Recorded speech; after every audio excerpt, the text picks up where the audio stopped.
looking at you kids. You had me at hello. I wish I knew how to quit you. This seems so James Bond. There's no place like home. I'm gonna make him an offer down with you.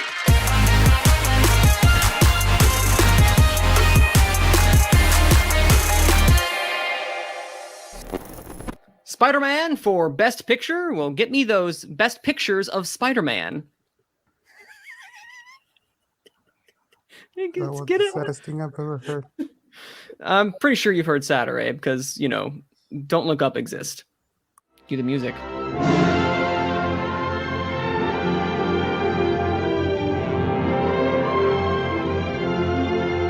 Hey everybody, welcome to Gone with the Wind, the show about award shows. We talk about, you guessed it, award shows, and I'm sorry for the horrible joke, but you know what? I wanted to make it a little lively because after watching Don't Look Up, I have an existential crisis after those last 15 minutes because holy cow, we're gonna die as a society. Hi guys, I'm Manning. Again, I'm your host. And we have a lively panel here today of Dan. Yeah, you know what? I think this world needs a meteor to hit it right about now. Oh, yes,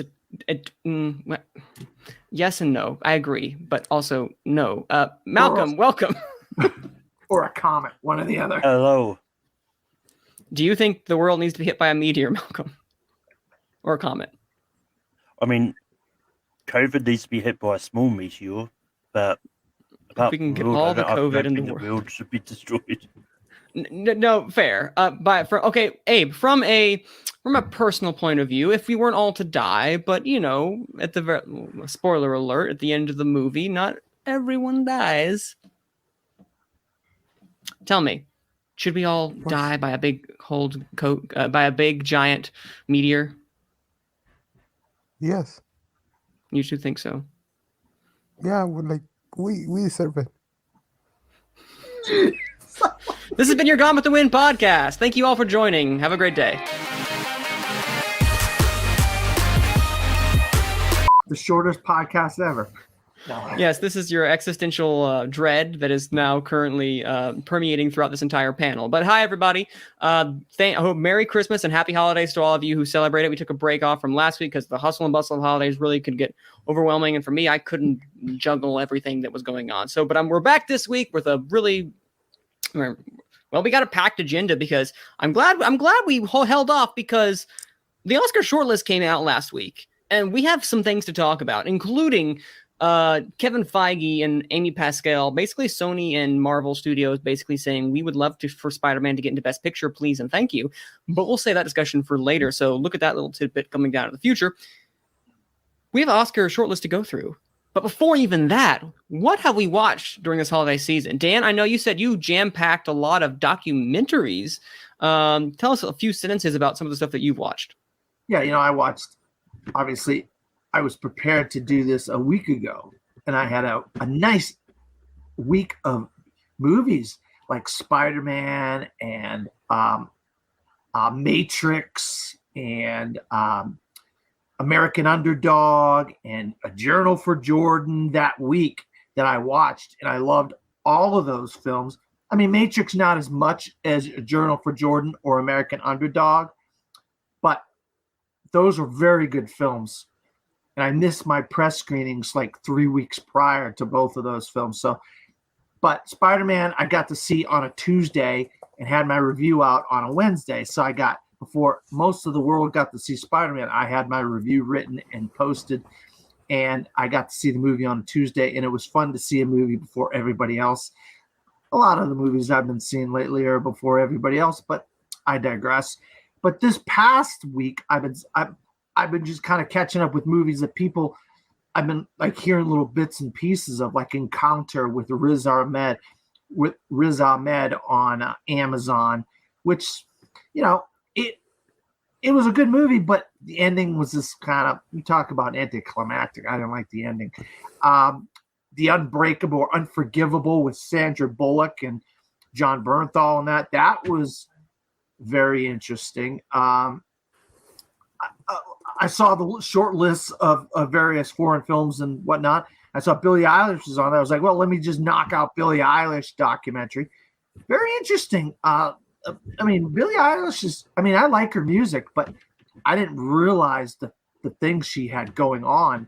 You know, she's this 13-year-old girl, breaks out with this song on YouTube, and then at 17, she's the biggest hit in the world. Then she's like winning 6 Grammys, and everybody, you're looking at this crowd of people with all these major stars, and this little 17-year-old girl is winning all these awards. And it reminds me back to 2005 when Green Day won all those Grammys, and Snoop Dogg, you see Snoop Dogg's face in the crowd. He's all pissed off. I was like, yes, Snoop Dogg lost again to Green Day. The same Snoop Dogg who announced the Golden Globes. Yeah, that Snoop Dogg. Ben Affleck. I'm sorry, of course. Ben. I'm sorry, Ben. He got Ben Affleck's name wrong, which is the funniest thing to me out of everyone on that list. Of all Ben the things Affleck. you could get wrong, he gets Ben Affleck right. Ben Affleck. And Denis Villeneuve. Of all Sorry, go ahead. The Golden Globe, not to get off on a tangent here, but the Golden Globe, we're going to be woke, and we got all these new members, and and the one black person they could get to help announce the awards is Snoop Dogg, of all people. I mean, you couldn't find somebody else to announce these awards. I guess they're really that bad off. The Golden Globes are. The only guy that could get is Snoop Dogg to help announce the awards, but I digress. But maybe no one else wanted to be involved. Yeah, with the good point. No, very good point. No, that's what I was thinking. Very good point. Nobody else wanted to be associated with them. But hey, Snoop Dogg, he'll take that check, whatever that is. Who knows how much money he got. But yeah, I encounter Unbreakable. I watch, I've been packing in all these foreign films. The list is a mile long. I can't remember everything I saw, Manning, but I kind of glossed over a bunch of things. I mean, you mentioned, Dan, that like you started to see some things sooner before a lot of other people now. Well, you, sir, are now getting into the big time critics now because of your part of the Central Florida Critics Association. Is that correct? Central Florida Critics Association. I was right. Haha. Yep. I remember. So see, that does have its perks. One day maybe I'll be here saying I'm in something else, so we'll see. But anyway, CFCA. And Malcolm, sir, what have you watched? In fact, I know you're watching Don't Look Up as we speak right now, but tell me, what have you seen? But yeah, I mean, I've seen a lot over the past few weeks. Mostly trying to catch up on 2021 movies. But yesterday I watched Encanto and The Matrix Resurrections. I really enjoyed both of those movies. They're both really good. I also saw music, but the less said about that, the better. I mean, it's more of a case I was curious about it. Like, within the first 5 minutes, it's like, this is bad. Why am I continuing to watch it? I think I fell asleep halfway through that movie at some stage because I woke up. I was like, what the hell's going on? I love the candor. I've also finally got around to seeing Dune last week as well. Dune's fine. It's fine. It's mostly part one of a 2-part story issues. Like, it's a lot of setup, but not much else really happened. I mean, fair. I didn't completely hate the movie, but it's just one of those ones that it's not going to be my top 10. You weren't wowed by it, basically, after the hype. No, not at all. Well, that's fair, because again, on our discussion we had on it, that is my one quote unquote complaint, is that it did feel like a lot of setup for an ultimate thing. So I understand, but I could look past it. But I get what you're saying, Malcolm. Yeah. I loved it. But yeah, I also finally got around to seeing Val, the documentary about Val Kilmer. And that is really good. It's just one of those ones, like, hearing how Val sounds nowadays. It's just really heartbreaking to see like how he sounds now. But in saying that, I kind of understand why as well. But him hearing him talk about his life and his son actually narrating the documentary was just a nice added touch. And I'm saving the best to last. Also, Spider-Man: No Way Home. No Way Home's great. I could go on talking about it, but this is not a podcast all about No Way Home. Not yet, anyway. Let's save that for the end. Abe, what did you see? Manning. Well, I don't think I talked about it last time we recorded. I watched Nightmare Alley. Does that count? Yeah, that was great. I really liked it.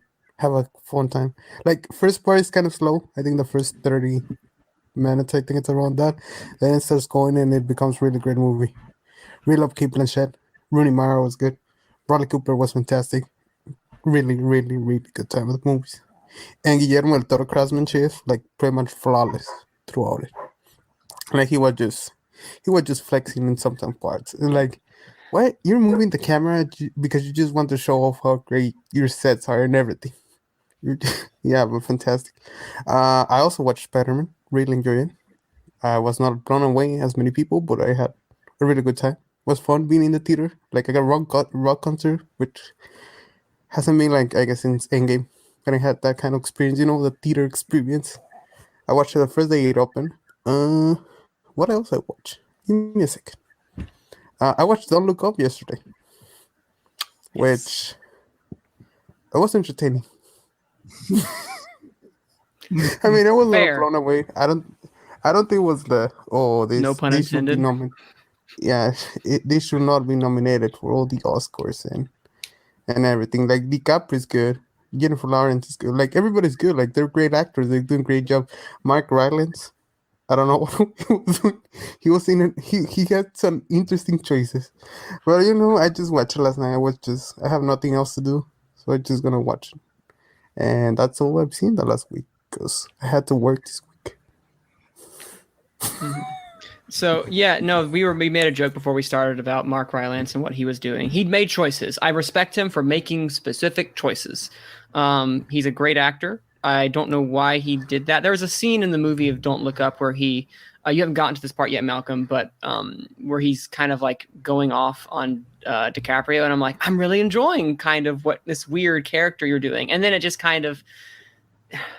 I think the problem is the script with that character. He's weird, and I like the weirdness, but at the same time, he feels so out of place in comparison to everyone else. Like, I don't know. So I saw Don't Look Up.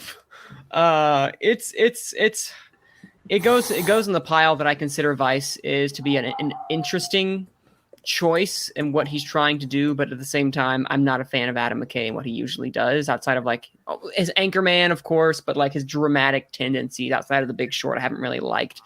The editing in this one, I think, is the worst editing that I've seen from him. And I'm really kind of appalled at the editing in his choices. It's very sporadic. Hank Corrin, what are you doing?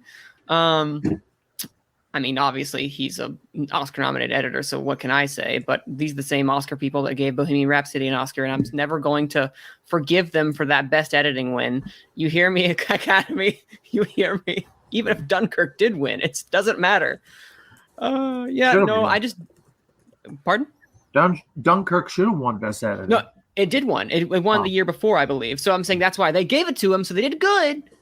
But then they did that, which still don't get it. I don't get it, Dan. Yeah. Wasn't Elon Musk? Do you think he was like channeling Elon Musk? Yeah. Yes, that's exactly who he was channeling. Elon Musk, Steve Jobs, this weird combination, but that's a good pull. Yeah, no. You know what else I watched? Sorry, Manny, finish. Oh, go ahead. Finish. Go ahead. I watched something else. Oh, no, I watched Sing 2. Oh, good. Yeah. Isn't that good? How was it? It was entertaining. I love Sing 2. Yeah, I like it better than the first one. Yeah, the last, because it's just musical at the end. Like the last 30 minutes is a whole big musical number with drama. Bono. They got Bono, and it's like, how'd they get Bono for this? Yeah. I mean, it's not like he's doing anything else. Yeah, I think so. His money like Scrooge McDuck. Wait, didn't U2 isn't U2 on the shortlist, if I'm not mistaken, or no? Or they had a song in contention. There's a song from Sing, I believe, that made the shortlist. Don't quote me. I got all the short. I need to look at it. Yeah, you look at that up again, and while I finish telling you, yeah, Don't Look Up. I think it's fine. There, the last 15 minutes is really existentially and emotionally devastating. So I really enjoy that immensely. And then the first 30 minutes I thought was funny, but then the joke got overplayed. And by the joke, I mean the entire joke of people just kind of not looking up and the entire idiocy of the world and people in charge. Like, we get it. You're trying to commentate, Adam McKay, on what you're seeing right now in the world. It stops being funny. Move on. Do something else. DiCaprio and Lawrence are great. I agree. I think they're really... I forgot how much I missed Lawrence. I think they threw her in everything, and they kind of they overdid her in a lot of stuff, but it's nice to see her back, and I think she did a really good job with the material that she was given, including DiCaprio, this is my favorite type of DiCaprio, where he pulls, kind of is almost, for lack of a better term, unhinged. Very much Wolf of Wall Street. I don't know about y'all, but I think I enjoy him more like this in comparison to his more... Not saying I don't like him in something like... Revolutionary Road, or what was that? Blood Diamond. Blood Diamond, yeah, like Blood Diamond, The Departed. He's really good in a lot of those, but there's something about DiCaprio when he has a very cathartic moment of yelling at the screen and looking at us. It's very cathartic, and it just fits because you're like, okay, calm down, sir. The thing is, I like it. I mean, I just think these guys are all having fun, and they were all in their own little party together, and nobody was invited to their party. And you're like, they're all having a blast together making this movie. Yeah. And then the movie comes out, and we're like, we're doing this. Okay. Yes. And if you can tell that remember, I think they were mentioning one of the big scenes in the Oval Office. It's improvised, and you can kind of tell in the sense that it feels very disjointed. Jonah Hill is Jonah Hill. He's Jonah Hill is playing Jonah Hill in this. Yeah. He's playing this archetype he's always played, and especially after he's done some really good work. It works kind of in Wolf of Wall Street, which he got nominated for. But in this one, it just kind of does not really work, in my opinion. And he's definitely not one of the highlights. His joke of a character is overplayed. And Rob Stone is like us. Like, we're sitting in the audience. Rob Morgan. That's you, Rob Morgan. Rob Morgan's like us sitting in the audience, like watching this. So like, what the hell am I in here? Who's the most grounded person?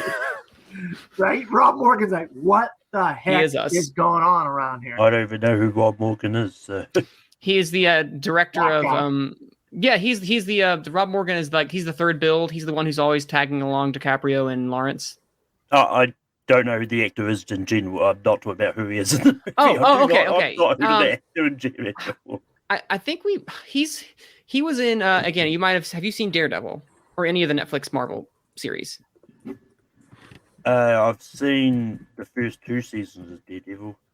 He is the character's name Twitch, or he is like a arms dealer or like a drug dealer. He's some sort of like low life criminal. He plays in that one, and he has his first, I think it's one of his first major roles I remember in a while. So it's really cool to see him have this. Have you seen Unforgivable yet, Malcolm, with Sandra Bullock? No. Okay, he's in that. He's a parole officer in that. Good for Rob, Mr. Morgan. Yeah, he's the scientist. He's the NASA scientist guy. That's who Rob Morgan is in Don't Look Up. He's that guy. Don't Look Up. Saw that. I saw Nightmare Alley, and I will keep it brief. Dan, I know you love it. I don't see it. I'm sorry. I really don't. This has just been a year where Manning doesn't like movies. It's all subjective, Manning. Don't worry.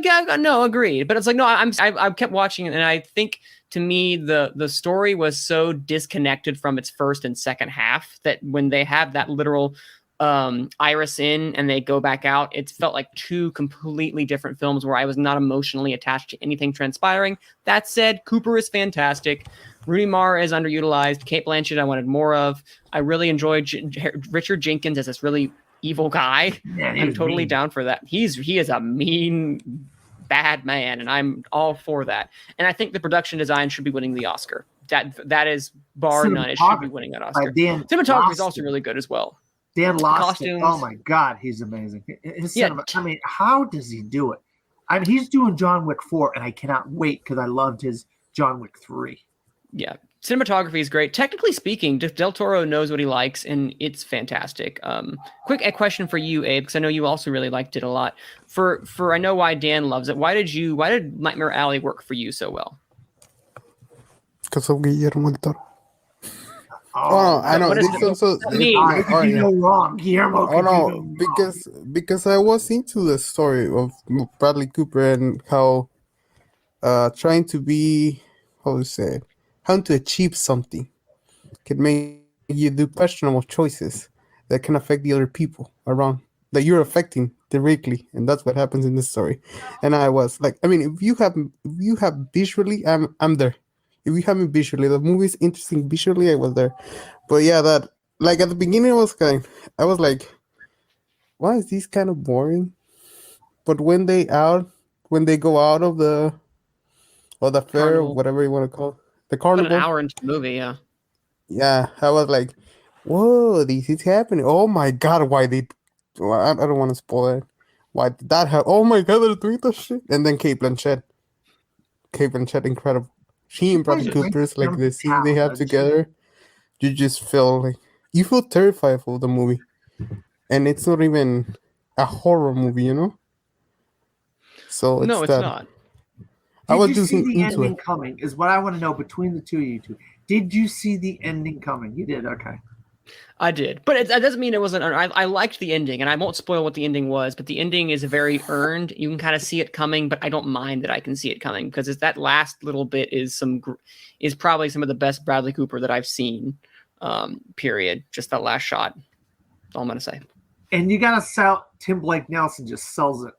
Oh yeah, I forgot. I saw it and was like, wait, Tim Blake Nelson's in this. Hey, I like him. I did the It's a fun sexy little people Tim surprise. Blake Nelson. Yeah. Sexy. Tim Blake Nelson is in this movie. I Oh, don't know. by the way, Yes. I forgot to tell you guys. Stay tuned this week for my jockey interviews. Hey, there you go. We'll finally be able to see that. And where can we find that, Dan? Well, I'll post it. I'll just post it in our group, or I'll post it on Facebook, so you can. It'll be on Instagram, Facebook, Twitter. Awesome.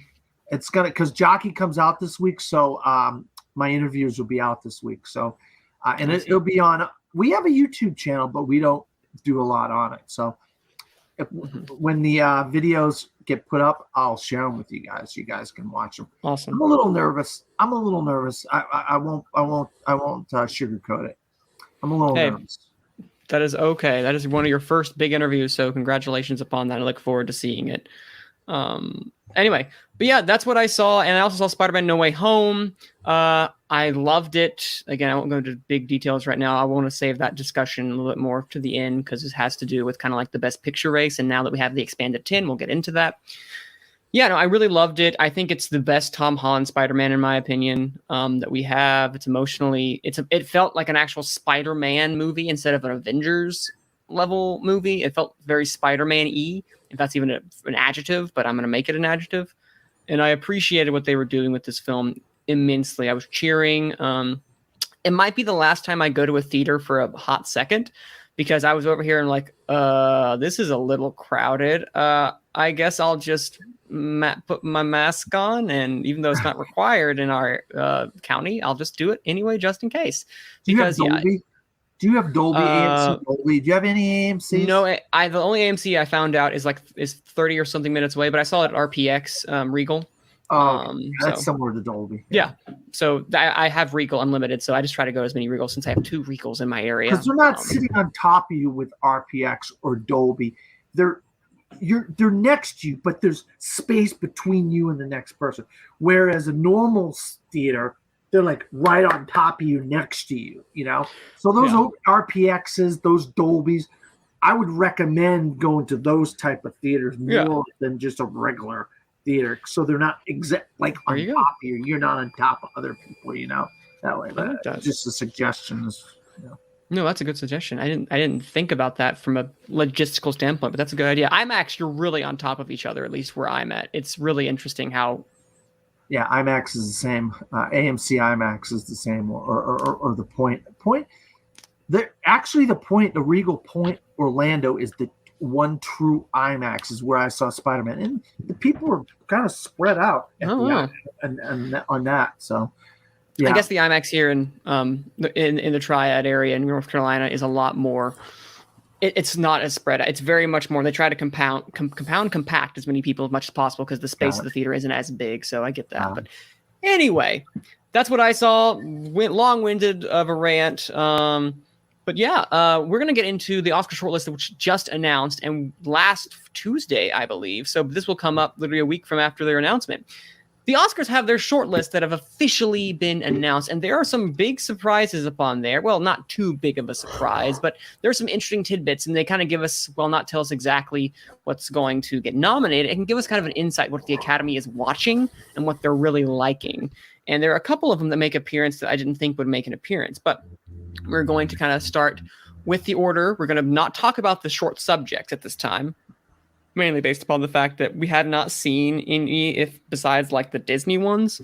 And I want to wait for us to be able to see more when the actual nominations happen. And when hopefully that transpires, we can we'll see them and we can give our thoughts upon them then. But we'll be skipping those for now. And instead, we're going to move on to the actual stuff like documentary all the way to visual effects. So Dan, you have documentary, and we're going to go Dan, Abe, Malcolm, me, and so on until we're done with this. So Dan, tell us exactly what do we have nominated for the Oscar shortlist this year for documentary, and what are your thoughts when you look at documentary, any surprising snubs, etc. Then we can bring the discussion after that.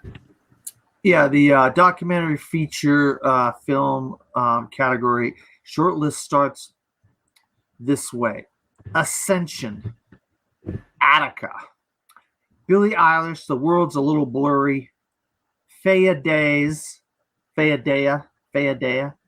The First Wave, Flea, In the Same Breath, Julia, President, Procession, The Rescue, Simple as Water, Summer of Soul, or Where the Revolution Could Not Be Televised, The Velvet Underground, Writing with Fire.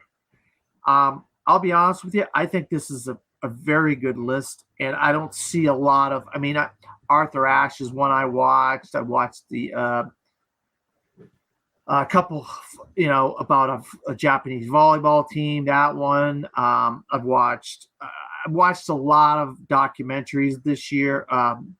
Cousteau isn't in the list, which is surprising. I thought that would make the list. But looking at this, there's a couple COVID docs on here. Yeah. One that I really enjoyed, I saw very recently, Julia. Phenomenal. I'm going to try to catch Ascension and Procession. I think are both on streaming services, if I'm not mistaken. Procession is on Netflix, correct. Yep. So I'm going to try to check those out. Just watched The Velvet Underground. That's a little weird. Summer of Soul, I'll tell you right now, I've seen it a long time ago, but I got the screener in the mail to be updated on it. And I'll tell you right now, The Rescue is my number one doc of the year. And I just wish all y'all have a chance to see The Rescue. It's really good. They're actually making a live action movie about this. So it's going to be interesting to see that, The Rescue, as a live action movie after they made the doc. But Summer of Soul is kind of like the sneaky one that can sneak in there and take it. And it's about a music festival that's going on exactly at the same time as the one in upstate New York. What's the one in upstate New York in 69? Woodstock. Woodstock's going on in upstate New York. Well, this is going on, I believe, in Brooklyn or Harlem. I get my New York boroughs mixed up sometime. But yeah, it's another music festival that's going on. Mm-hmm. But they filmed the whole thing, and it came out this year. All the footage was put into a documentary called Summer of Soul. You're going to know these songs. You're going to love these songs. You're not going to know the artist that sang these songs unless you just know that kind of music. But I'll tell you right now, keep an eye out for Summer of Soul.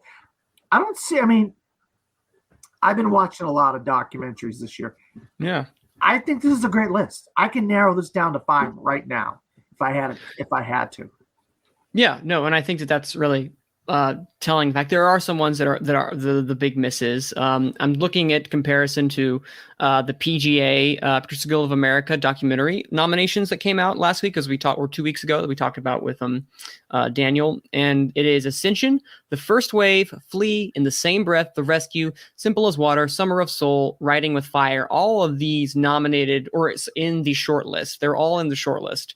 So I guess that's telling the fact that there is some sort of consensus. I don't, obviously, they're not all going to make, because we only need 5. But again, we keep making this joke. There always seems to be the front runner that misses. There's one that gets all the critics groups. In this case, Summer of Soul is winning with all the. It has the highest number of critic wins right now. While something like The Rescue is a lot more Oscar friendly when it comes to, or not Oscar friendly. Well, yeah, I guess Oscar friendly, but also friendly when it comes to casual viewers depicting a really real life event that was very popular within the cultural phenomenon.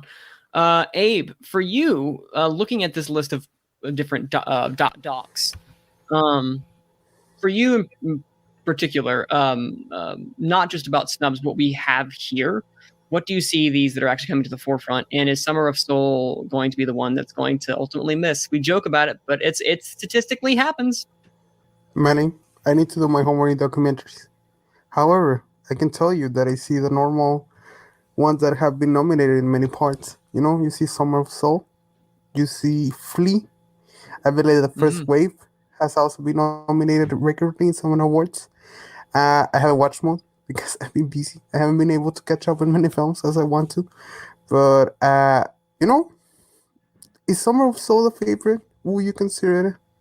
Because I usually see a ton of Flea love in the animated and critics groups. Yeah. So I'm curious about that one. It's the one that since I heard from Sundance, I believe this year, right?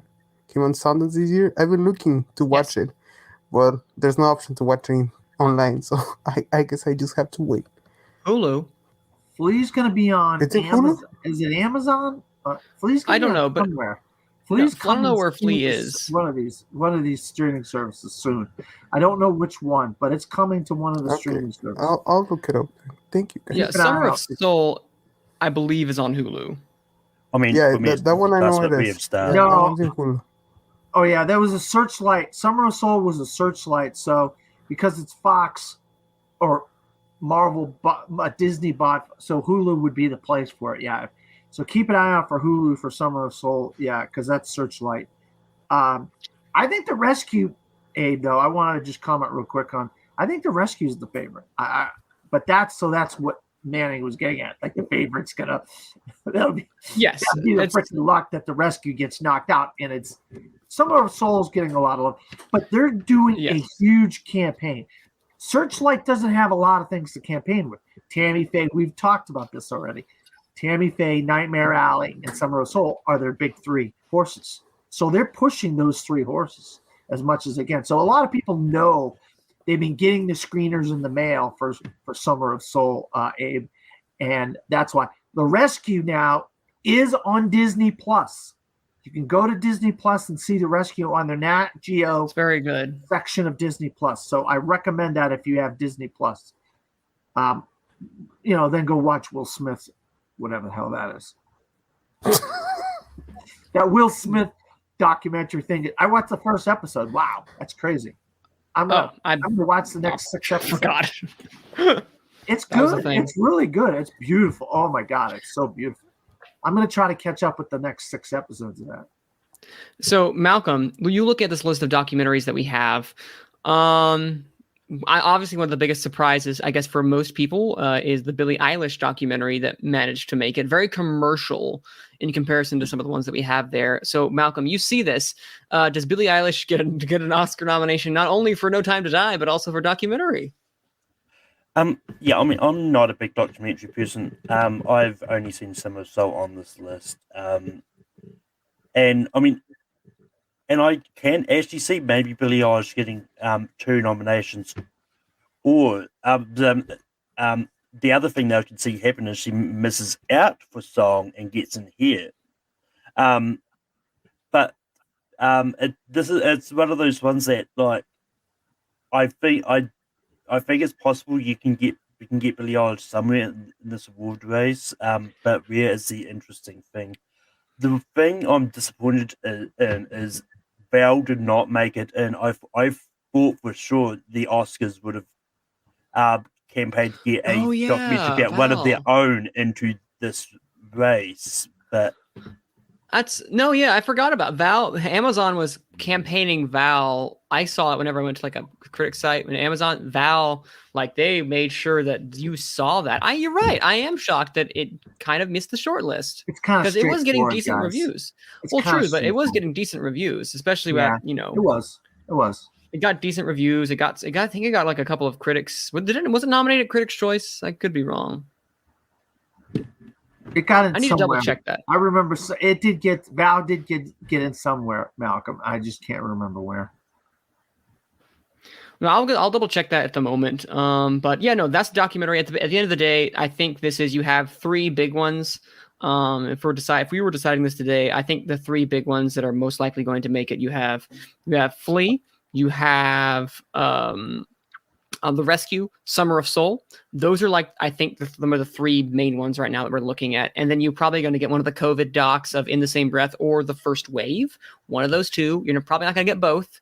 You're going to get one of those. And then I have no idea what the last one. Velvet Underground, Yeah. Julie Eilish, one of those might get in. Yeah, so something's going to have to come to Julia's the really good, forefront. though. I really love Julia. Velvet Underground was weird. I'll be honest. and I mean, on that note, I mean, it's one of those ones like I wouldn't actually be surprised if either The Flea, The Rescue, or Summer Soul end up missing this one. It always happens, Complete. Malcolm. Yes. You're right.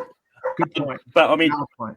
the one I'd probably say that has a big chance of being the front one to miss is Flea, just because it can fall into other categories. I think that is the one that has the potential to miss here.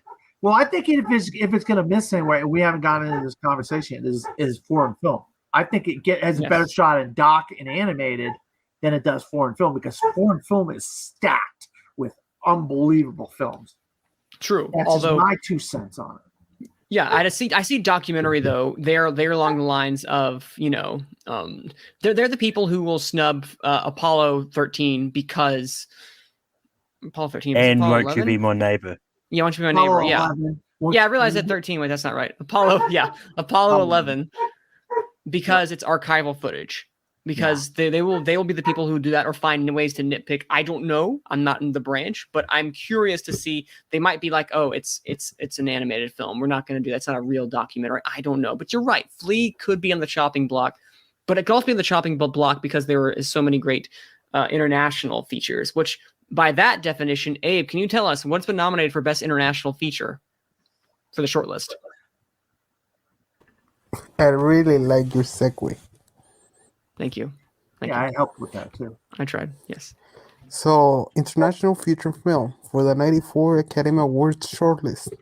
I read that backwards, sorry. Austria. Joseph Frehid.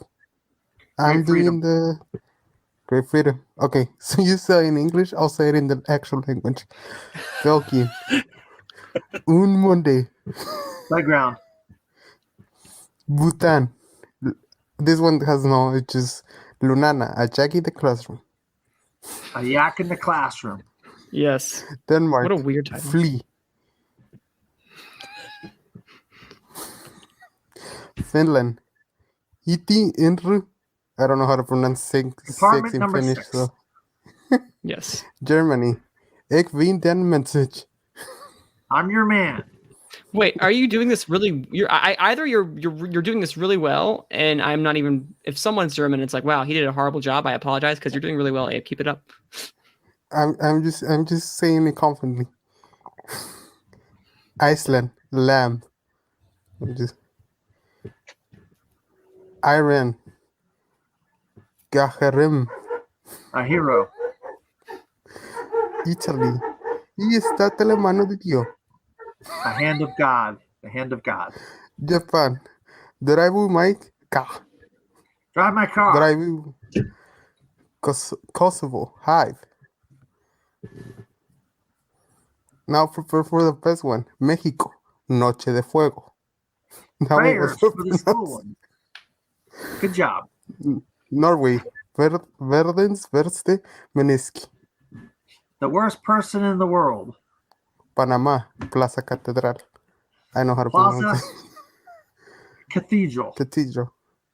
Spain. El Buen Patrón. The Good Boss. That's it. I did it. I Can we googled it. you did. First off, Good bravo, job, bravo. man. Teamwork. I like Teamwork makes the dream work. Can we just appreciate the fact that the Good Boss made it in? Like when we made that joke about how Spain picked that over Parallel Mothers, and it made it in regardless. So sorry, Abe, you're the one telling us your thoughts on the international race. I highlighted 5 of them, which are the ones that I've seen nominated most. I don't know which one can stick in. I think Flea, we mentioned it. I think if it's getting documentary, it's getting international film, probably it's going to get an animated. Has to win one of them. Like if it doesn't win, I'm sorry. That's it. So Flea, I ran a Hero. I've seen a Hero many times. Is that the same director of The Salesman, right? No, yeah, it's the exact same director. Yeah, and I remember that one. So there's a chance there, Oscar, part of the club already. He may be able to come to that thing, to the ceremony, in a good way. Yes, fucking, you know who you are. Oh wait, no, the president, your president, The Hand of God, which is from Netflix. Which I haven't watched. I should watch. Drive My Car, which I really want to watch because I saw the plot. Then Dan talks about it. Then I see it winning and being nominated for all this stuff, and I haven't watched it. And The Worst Person in the World, which is probably one of the films that I really, really want to watch, and I have no option to watch it. So send it to me for free, please. Someone send it to Abe for I free. wish I could. I'll be honest, guys. If I could share every one of my It's links that okay. I've gotten over the last month with you Yeah, guys, it's I fine. would. I don't want to get We you will- in jail. We don't want to get. You don't want to get me in I don't trouble. think they're gonna put him in jail or anything. I just get Well, it's in blocked the from privacy. seeing movies anymore. Let's not do that. Yeah, no, Okay. we don't want that. No, yeah, I will. And I'll pose this question, Dan, with Flea possibly being a trifecta of nominations. As Abe said, there are like a solid 5 that we kind of think are going to happen. Maybe a possible like 6th or 7th one that's lurking in the shadows, and maybe some surprise ones here and there. But there seems to be like a very solid 5 that Abe has mentioned. Do you see any variation that's going to be transpiring, or do you have a similar 5 in your mind? Besides, of course, the big snub. The big snub, obviously, is Titane. And the Oscar expert went nuts. Go watch that video. If you haven't seen the video, he goes That bonkers GIF was going around. when he found out that Titane did not get into the shortlist. It's his favorite. He went always to Cannes, and he was loving this movie when he was at the Cannes Film Festival. And it won Cannes. Titane won Cannes of all movies. The Palme d'Or. I think if one of these movies that gets in here is like like weird and out there and wild, that's Lamb. If this freaking movie gets in, I'll be shocked because it is wild. It is going to be on Apple. I think it's on Apple Plus. So if anybody's got Apple Plus, definitely check out. While you're watching, try to make some time. Is it on now? I think it's on now, if I'm not mistaken. Tragedy. When you go and watch the Tragedy of Macbeth, carve some time out to watch Lamb. This is wild. The ending is wild. It's a wild movie to begin with, but the ending is just off the chains wild. There's no way any of us could have seen the ending of this movie coming in Lamb. But yeah, I mean, Flea, A Hero, Hand of God, Drive My Car, and Worst Person in the World.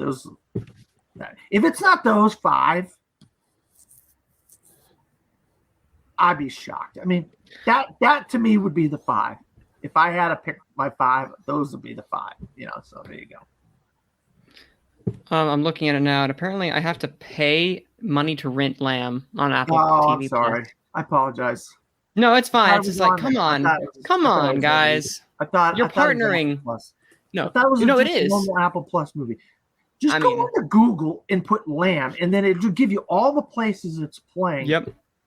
And see if it's playing for free anywhere. Nowhere. Nope. Oh, okay, that's my fault. It's then. kind of ridiculous. No, you're fine. It's the fact that like Apple TV. Yeah. I mean, again, I'm looking at Apple TV right now. I'm not looking at Apple TV Plus. I have Plus. I need to go back and double check that. But yeah, I know that they were A24. It was partnering with Apple TV Plus. So you think because since the Tragedy of Macbeth's going to be in like January, where they're gonna, they're gonna have it released and whatnot. You'd think Lamb, 14. since it's also A24. Yeah, I The thought what? it'd be on there by now, but I guess I don't know. Oh well. Yeah. I'm not shocked that Titan. Okay, well, so let me scratch that. I'm proud of France. I am very, very proud of France for having the guts to do this. To be like, hey, this is a Palme d'Or winner, and it's very weird and out there. Props to France for going through with it. I guess it was not the Academy's taste, which Look, body horror, sex, whatever the heck you want to call it. It's fun. Lamb is out there, guys. I'm telling you, Lamb is out there. Titan is going even further out there, wild. even more so than Lamb. Yeah, and Lamb's out there. I'm telling you guys right now. You know what the hell was that? Titan is even more out there.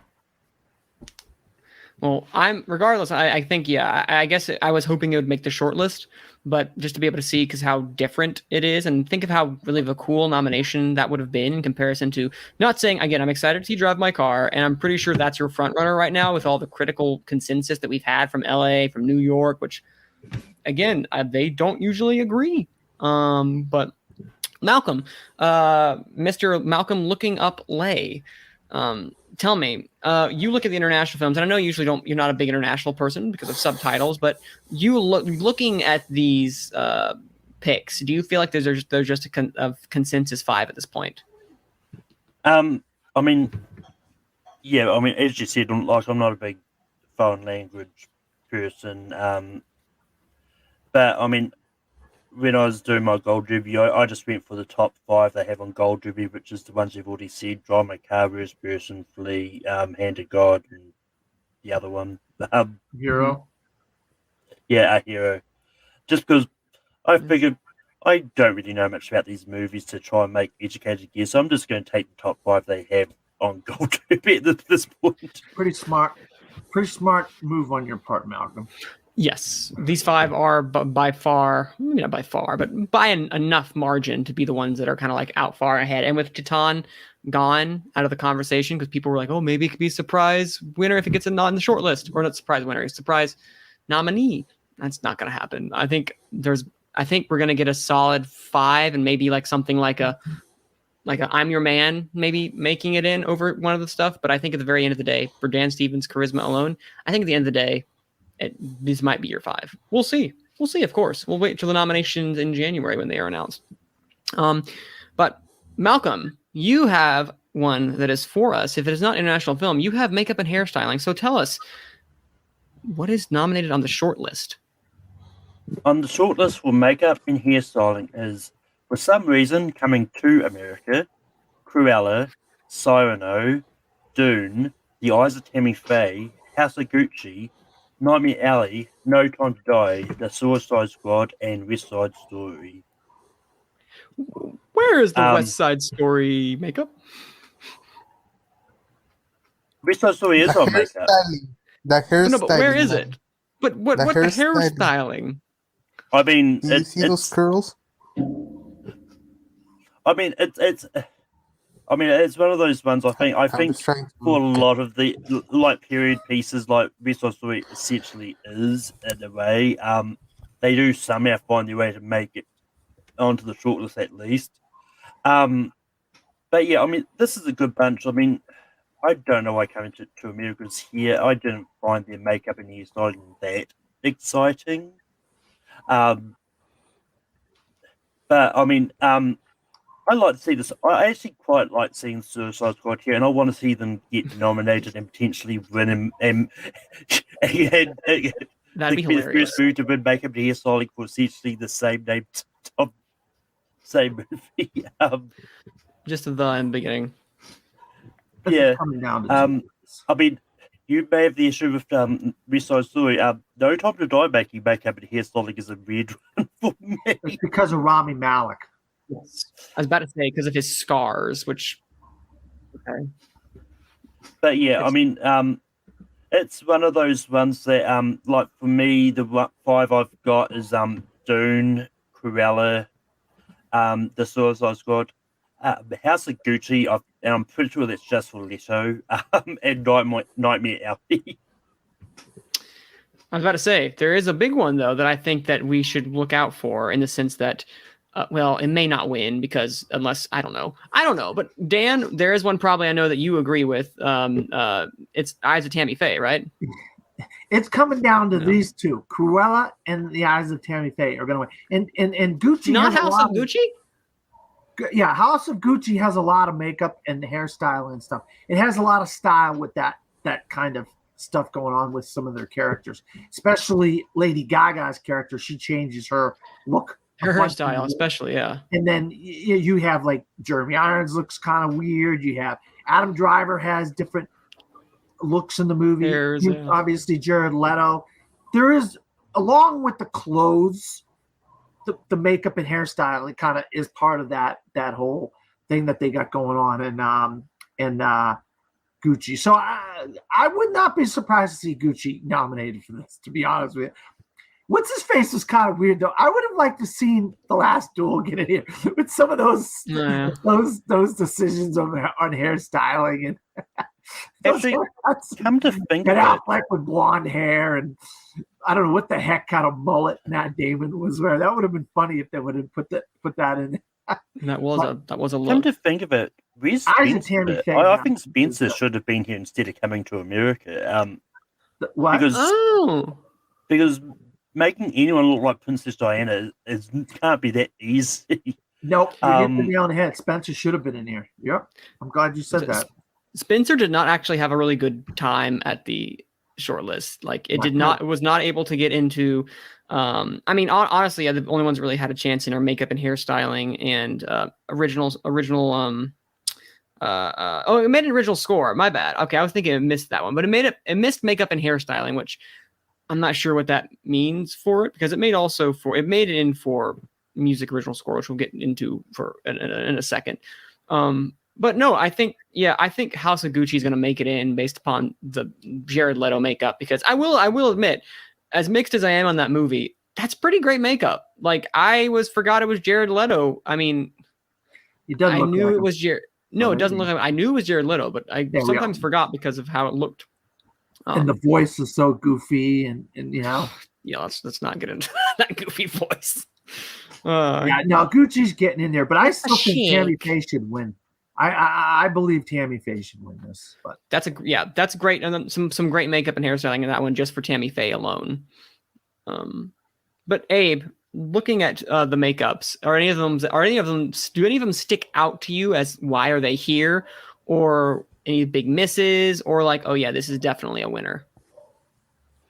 I mean, coming to America because I haven't watched it. Oh, okay. Well, remember he plays a white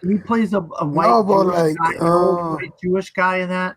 Remember the barbershop scene where he plays all the different characters, Eddie Murphy and Arsenio Hall. They always play all these like ones. The barbershop. He plays the Jewish guy. You don't remember? I didn't see Coming to America too. So, but did you see the first one? Did you see the first one? I mean, like he reprises the same roles he did in the first Coming to America. He's playing the same characters. Even then, it's still to me not enough. I mean, I if I were to choose 5, which I'm gonna do, I would put Dune because Stellan Skarsgård whole thing was incredible. Oh, yeah. I watched behind the scenes picture of it, and it's like, damn, they actually did it. I thought it was some kind of CGI. The Eyes of Tammy Faye. I mean, what's the makeup? House of Gucci because of Jared Leto and his potential of getting nominated, which I don't know if he's going to, if not. You know, I think probably I think Corrales will deserve an Emerald just because of Best Picture nomination that Emerald probably is gonna get. But I'm starting to think who wins here, and that's the most interesting question. It's like if Jared Leto gets nominated, House of Gucci wins it. If Jessica Chastain gets nominated, Eyes of Time and Fate wins it. That's the logic I will use to choose the winner. I also think that looking into account of like Dune was a great point. I totally forgot about what they did with yes, the eyes, so, the blue eyes, and all that. Yeah, that was also really good. Yeah, and I mean the other one is it's going to be interesting to see how they might tackle this, because are they going to go for like best single makeup hairstyling, or are they going to go for the most makeup and hairstyling? In which case, Suicide Squad is probably the better chance here. There's a lot of makeup on everyone, but we'll see. All right, we're moving on to best original score. All right. We have music. Original score, the shortlist is Being the Ricardos, Candyman, Don't Look Up, Dune, Encanto, The French Dispatch, Of the Liberty, Kansas Evening Sun. Forgot about that part. The Green Knight, The Harder They Fall, King Richard, The Last Duel, No Time to Die, Parallel Mothers, Power of the Dog, Spencer, and The Tragedy of Macbeth. Your 15 scores that have been selected for the shortlist. So looking at these right now, obviously the Candyman is a really cool inclusion because I actually really like that score. So props to them for being different. Some of these I look back and I'm like, I don't even remember the score for King Richard. I should probably go back and look at this. But I don't think there were any big surprises unless I'm mistaken. None of these, of course, like, you know, stuff like West Side Story wasn't not eligible because of obviously it's already established musical. But I think all these are like seriously really good stuff, like The Harder They Fall making it in, No Time to Die, another great score, which brings up the question of like No Time to Die did very well in some of these underscore categories. We'll find out later that it made it into, you know, sound and visual effects. So I'm not sure if that means there's love underneath there. We'll see, but that's just something really cool to point out. And Encanto making it in was shows there's some love and support outside of just the song category. The actual music branch likes it. Don't Look Up, I don't remember the music from that much, but I just watched it. It's still fresh, and I should probably go back and listen, but I don't remember there being a big Bertel, noticeable right? score. Nicholas Bertel, yeah. I like his Cruella score. They kind of like him. His scores is still something I still look back on fondly, from Moonlight and If Beale Street Could Talk. Beautiful, beautiful score. Yeah, so looking at this real fast, Abe, are there any of these that reach out to you as like, yes, this is a really good inclusion? I think the last will be in it. I thought like that movie is probably gonna die because they were not complaining anything from it, and it's not. It's getting like at least some kind of love for the Academy, but whatever you wanted to say about Ridley Scott as a filmmaker, he always brings it in the technical aspects of their films. They're pretty much flawless when they bring it. I think it's in this. No, it's not. But that one also Encanto. I really love Encanto. I really like that movie, and I love what Lin-Manuel Miranda did with it. But and The Power of the Dog. I love the score in that film. I think it's honestly the best score of the. I don't know what you guys think, but I really love the score, and I think it's the one that should win. But not many highlights here, honestly. Oh, Candyman being here, as Manning said, I'm happy for it. But King Richard, as mentioned, Manning. I don't remember the score that much. I remember the music. I remember really liking the film, but the score was not a highlight for me. Oh, No Time to Die. Also, I really like the score over there. So, Malcolm, what do you think about the score? Yeah, I mean, for me, I love the inclusion of the Green Knight. While I didn't really love the movie that much, I thought it was fine. I thought the score was what made the movie, and the fact that it got a nomination is great. And I'm also glad The French Dispatch got some love here too. I had no idea that's the full title of it. I skimmed through scores like, how's French Dispatch? Then the other says like, oh yeah, they used a really long title, which I don't think is the full title of it. Because it was just Very Wes Anderson of him. yeah. But anyway, like the 5 that I think is probably the one, like for me at the moment, the 5 I'm going with, The French Dispatch, Spencer, Dune, No Time to Die, and The Power of the Dog are the 5 that I think, for me, are the ones 5 I think are the best shots. But that's a really good, actually, observation for those. Dan, what do you have looking at this list of 15? Yeah, actually, this could come down to, it probably won't, but it could come down to 2 people with 2 nominations each, I believe. Don't quote me on this, but did Hans Zimmer do No Time to Die? He did. And Dune. And we know Johnny Greenwood did Power of the Dog and Spencer. So wouldn't it be crazy if Hans Zimmer got in twice It would. and Johnny Greenwood got in twice? I don't think Hans Zimmer's going to get in twice. I think he's only going to get the one. But then you're going to probably add one of your Desplots. It's probably going to get in. Possibly a Green Knight score could get in. I mean, Green Knight score is very, very good. But Tragedy Macbeth is really good. So it's going to be, it just all depends what they like the best, because there's a lot of good scores. This is, yeah. I mean, if I had the 2, I think Johnny Greenwood's the front runner to win this whole entire thing. But some of these guys are, I mean, this is perennial nominees like the Splot and Britell and people like that. Obviously, Hans Zimmer's got 2 of them in here. Heart of They Fall is not bad. It's very good. That was a fun inclusion. Yeah. I don't think it's going to make it, but did Patel get in for the Bill's Talking Beale Street movie? If he got nominated for Moonlight, and I think he was nominated for Beale Street. Yeah. If I'm not mistaken. I'm pretty sure. So he's got. Yes, he was. I'll fact you there. Thank you. No, I think he missed for Beale Street. If he did, I'd be sad because that's an amazing score. That was a good score. Yeah. I think we had a big discussion about him missing for Beale Street. Okay. Well, then I could be wrong. Yeah. There we go. No, the last thing I'll say while you're looking that up is I just realized the Green Knight missed out on makeup and hairstyling. Yeah. Because hold on, the king guy, the guy that looked like a tree. Yeah. The guy that looked like the tree. Green Knight. Yeah, I forgot the guy that the Green Knight looked like a tree. Yeah, that was some great. I mean, that was great. I mean, that was great makeup and visual effects. Yeah. Patel did get in for Beale Street. Okay, yes. There you go. Okay, I'm happy. I'm happy he made that in because that's an amazing score. But no Green Knight. Yeah, you're right about that. I forgot about that. Now, man. I know, right? That's weird. I know. They did not like it. He got into score, which is why I think the Green Knight might miss, because if they didn't love it in like the most obvious categories, it's probably like the 15th or 16th, or sorry, 15th or 14th near that list. Yeah.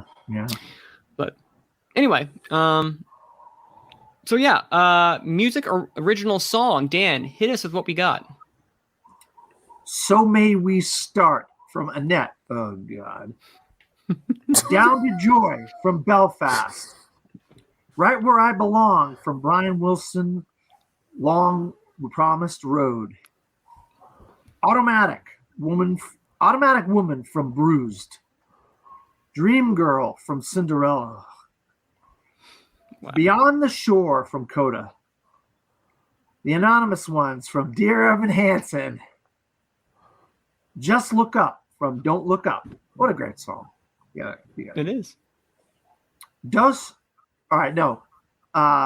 Abe, that's you. Abe. Do that one. Dos oruguitas. From Encanto. 2 caterpillars. 2 caterpillars. Oh. 2 small caterpillars. 2 small caterpillars, okay. Somehow You Do from 4 Good Days.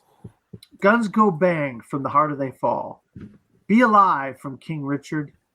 No Time to Die from No Time to Die. Here I Am Singing My Way Home from Respect. Your Song Saved My Life from Sing 2. As far as this list look, we could have a 5 of this, folks. Okay.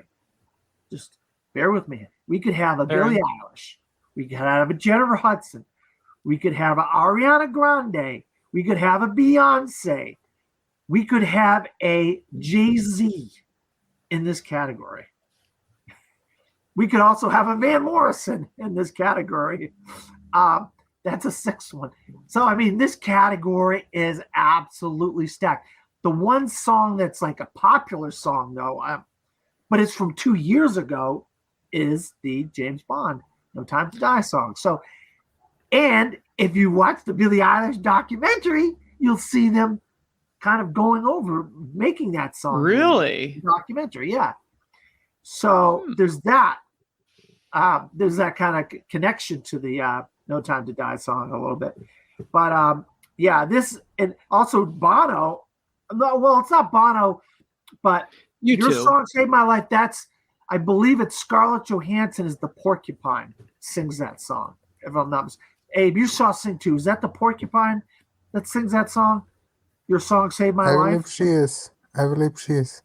Yeah, so that's ScarJo singing that song. It's not Bono. Well, I will say it is officially, if I'm looking at it right now, because remember, it is a song by U2, so they wrote it. So, they get full credit. Yep.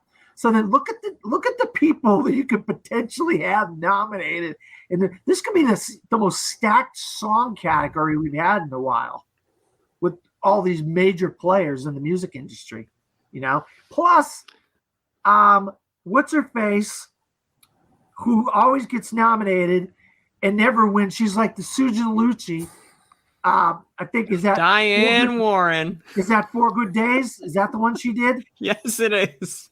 Yeah. So Diane Warren, God she could get her. in here and she could lose again. So we have that going for the Susan Lucci. And is Encanto, is that the Lopez siblings? No, that's Miranda. I'm not sure. Miranda. Sure. Oh, That's he did Miranda. that. That's the song, not the Lopez. Okay. I was curious. I didn't know. Because I know the Lopez siblings, aren't they involved in a couple different movies? All right. Over the past. I don't think this year. Not this year. Then. Okay. Didn't they do Cinderella? Oh, Did they? did they? Didn't they? Check that. They I made want it fact check Cinderella.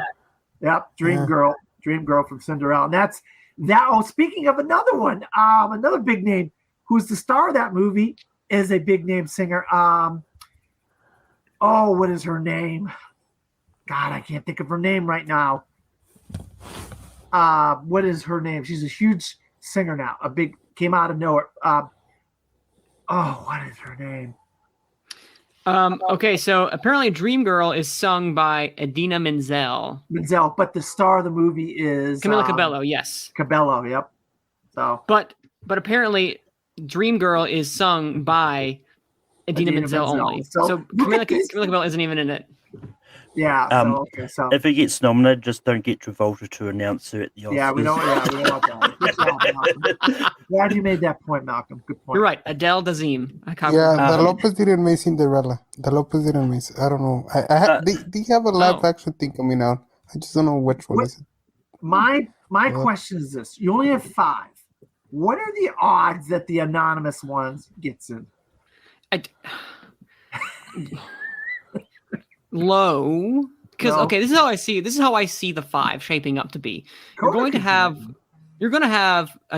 Be Alive, No Time to Die. I feel like because of the names alone, those 2 will be the ones that will make it. I feel like you're going to get something that's going to be out of left field in the sense that something like The Harder They Fall could get in, something fun, something different. That could be something that could absolutely get in. Yes, they could do that. And then I think the Disney song, because they love their Disney songs, going to get in. So, how do you pronounce it again, Abe? We're going to learn this. Dos oruguitas. Agruitas? Oruguitas. Oruitas. Oh, the G's not even... Okay, oruitas. Gi. Like if you're saying gi, Gi? say gi. Gi, like the clarified water. Yeah, just like Dan said it. Oruguitas. Oruguitas. Yes. Dos oruguitas. Dos oruguitas. Okay, we did. No. You're saying arruguitas. Oruguitas. oruitas. Oh, yes. Oh. Around. Oruitas. Dos oruitas. It's the close enough, okay? I'm trying. So dos oruitas. We need to show on take 3. Abe teaches us Spanish. Yes, we do. Watch us fail miserably. But I can see that one getting in. So that's 4. And then the 5th one could be like... Jennifer Hudson. Yeah, it could be Jennifer Hudson as well too. But I'm trying to think. Like, there's always that one weird one that's like the that makes it in. It's like Brian Wilson. I was Brian about to Wilson say for his own documentary. I was thinking about that one too. I was like, they're gonna sneak a documentary one, and it's probably gonna be that one. But Van I was Morrison thinking from exactly- Belfast is good, and so is Beyond the Shores for Coda. Now, I'm telling you guys, yes. don't count those songs out. Those are great songs. If Coda gets the best picture nomination, I can see that happening because music Yes. plays a part in that movie. Like music, the movie's about the movie's about music. And So we don't want just- Sparks in here, guys. Be with me. No Sparks Brothers, please. I will say the best song is "So May We Start," or excuse me, Yeah. the catchiest song is "So May We Start." I know. That movie. I could- God almighty. I have not finished Annette. I have not finished Annette, and I'm not sure I'm ever going to because I was so bored. It's a marathon. It's 3 hours of like, what the hell is going on in this movie? Do you watch that I kind mean, of? I'm honestly surprised we didn't have a Sparks Brothers song here. Actually, Well, Annette is the Sparks Brothers songs. It's not the I- greatest movie about a baby though this year, Manning. So that's the one thing I will say about Annette. wait, Sparks Brothers is the Annette? I thought it was just Yep. the Sparks Brothers called the Sparks Brothers movie. That's their Well, movie. They That's their did the movie, music Annette. for Annette. There's a documentary for us. That's what I'm talking about. I thought you were talking about the documentary. Oh, yeah. They actually directed Annette and wrote the music, wrote the entire. Wait, they thing. directed it? Yeah, it's their movie. Oh, I mean, I thought they were I just. believe they directed Annette, if I'm not mistaken. I'd never heard of the Sparks Brothers until This year, Ichabod's right? documentary came out. So, All right, am I wrong? Okay. This is what I wasn't sure about. Okay, so they in fact produced it, and they are the ones who actually did the story. They're the ones who made the story, but the director was Leo Carrix, Okay. who did Holy Motors. I gotcha. So All right, so there you go. I knew they had a major part in it, they did. making the movie. Yeah. They made the story. Anyway, just looking at the shortlist, the last 5 songs in the order that they have them on the shortlist could make its own movie on its own. Like you've got Guns Go Bang, someone's going, Be Alive, and then the person going, I've got no time to die. Then Here I Am Going Home, and your song Saved My Life. That could tell a whole story. Wow, that is an entire emotional arc right there. Only Malcolm would figure that out. Good job, Malcolm. Good job, Malcolm. Okay, actually, I almost forgot. Just Look Up. We can't forget Just Look Up. That might be from a populist standpoint of something that makes it in. If Don't Look Up can like maintain momentum as we go in closer to. And they want this isn't the Golden Globes. The Oscars have the songs sung. So they want major stars to get up on that stage singing these songs. Ariana Grande is going to get a lot of ratings. Beyonce, a lot of ratings. J-Hud, a lot of ratings. Eilish, a lot of ratings. You can imagine those 5 singing on that. You want to talk about the ratings of the Oscars going through the roof? No, they're gonna have like if we have Ariana and Billie Eilish, they're gonna have probably 2 of the most popular stars in the world. With a lot. Beyonce. Yeah. With a and lot of Beyonce these. too, but like, yeah. Sorry, Mark. With any combination of the shortlist, to be honest, you've got a lot of big name stars here. So I think it's not going to matter which 5 get in. You're still going to have a big star sort of pop up here regardless.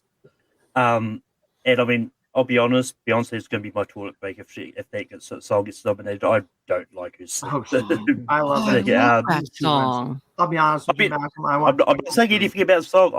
I've never heard that song. I just don't like Beyonce. You haven't seen King Richard yet? It hasn't come out yet. It's in the credits. I believe it's in the credits. But Malcolm, But it's I done mean- well. very well, very well. I mean, it's once again, if the songs are the credits, it's not going to surprise me. It's probably going to get nominated then. Well, But, It was the but last thing that- people that- are left with. but that being said, like for me, like the five that I do think are going to make it in, like No Time to Die, I think's definitely getting in.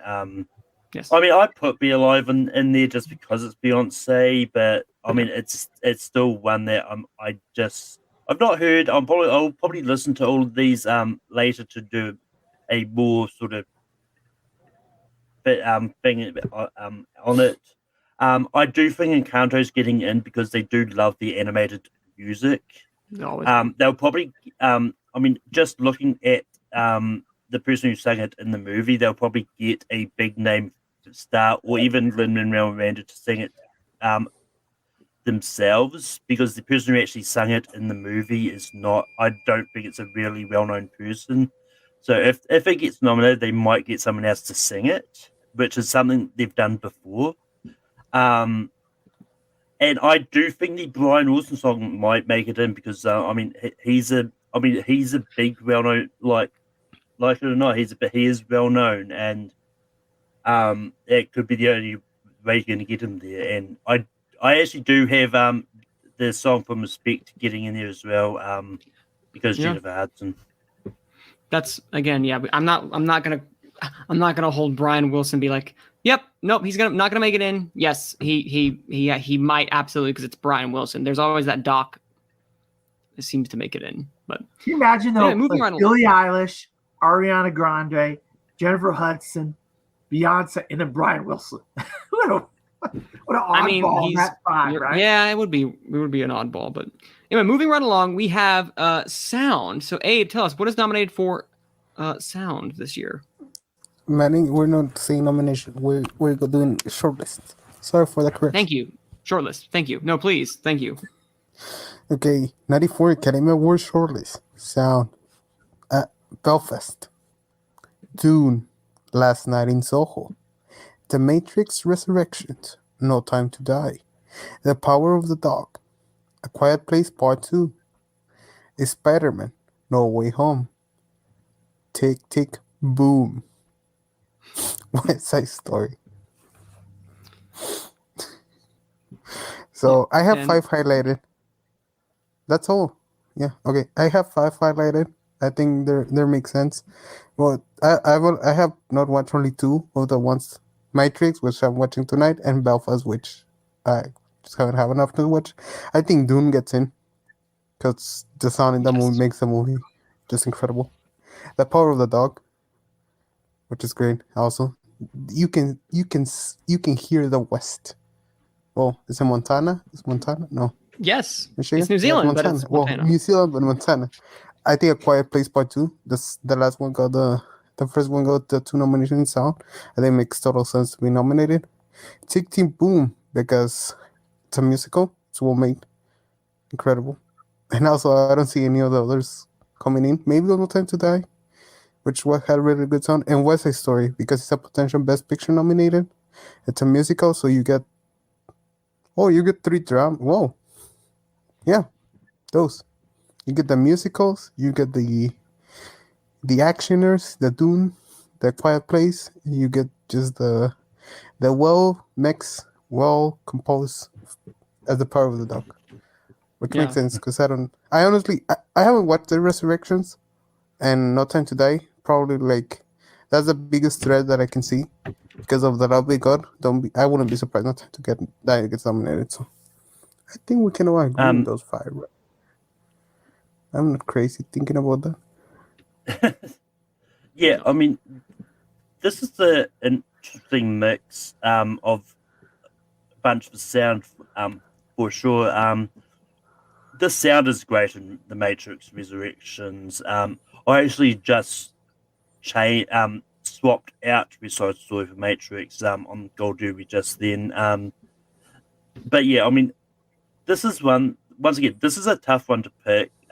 For me personally, I went Dune, No Time to Die, A Quiet Place, Spider-Man No Way Home, and Matrix Resurrections.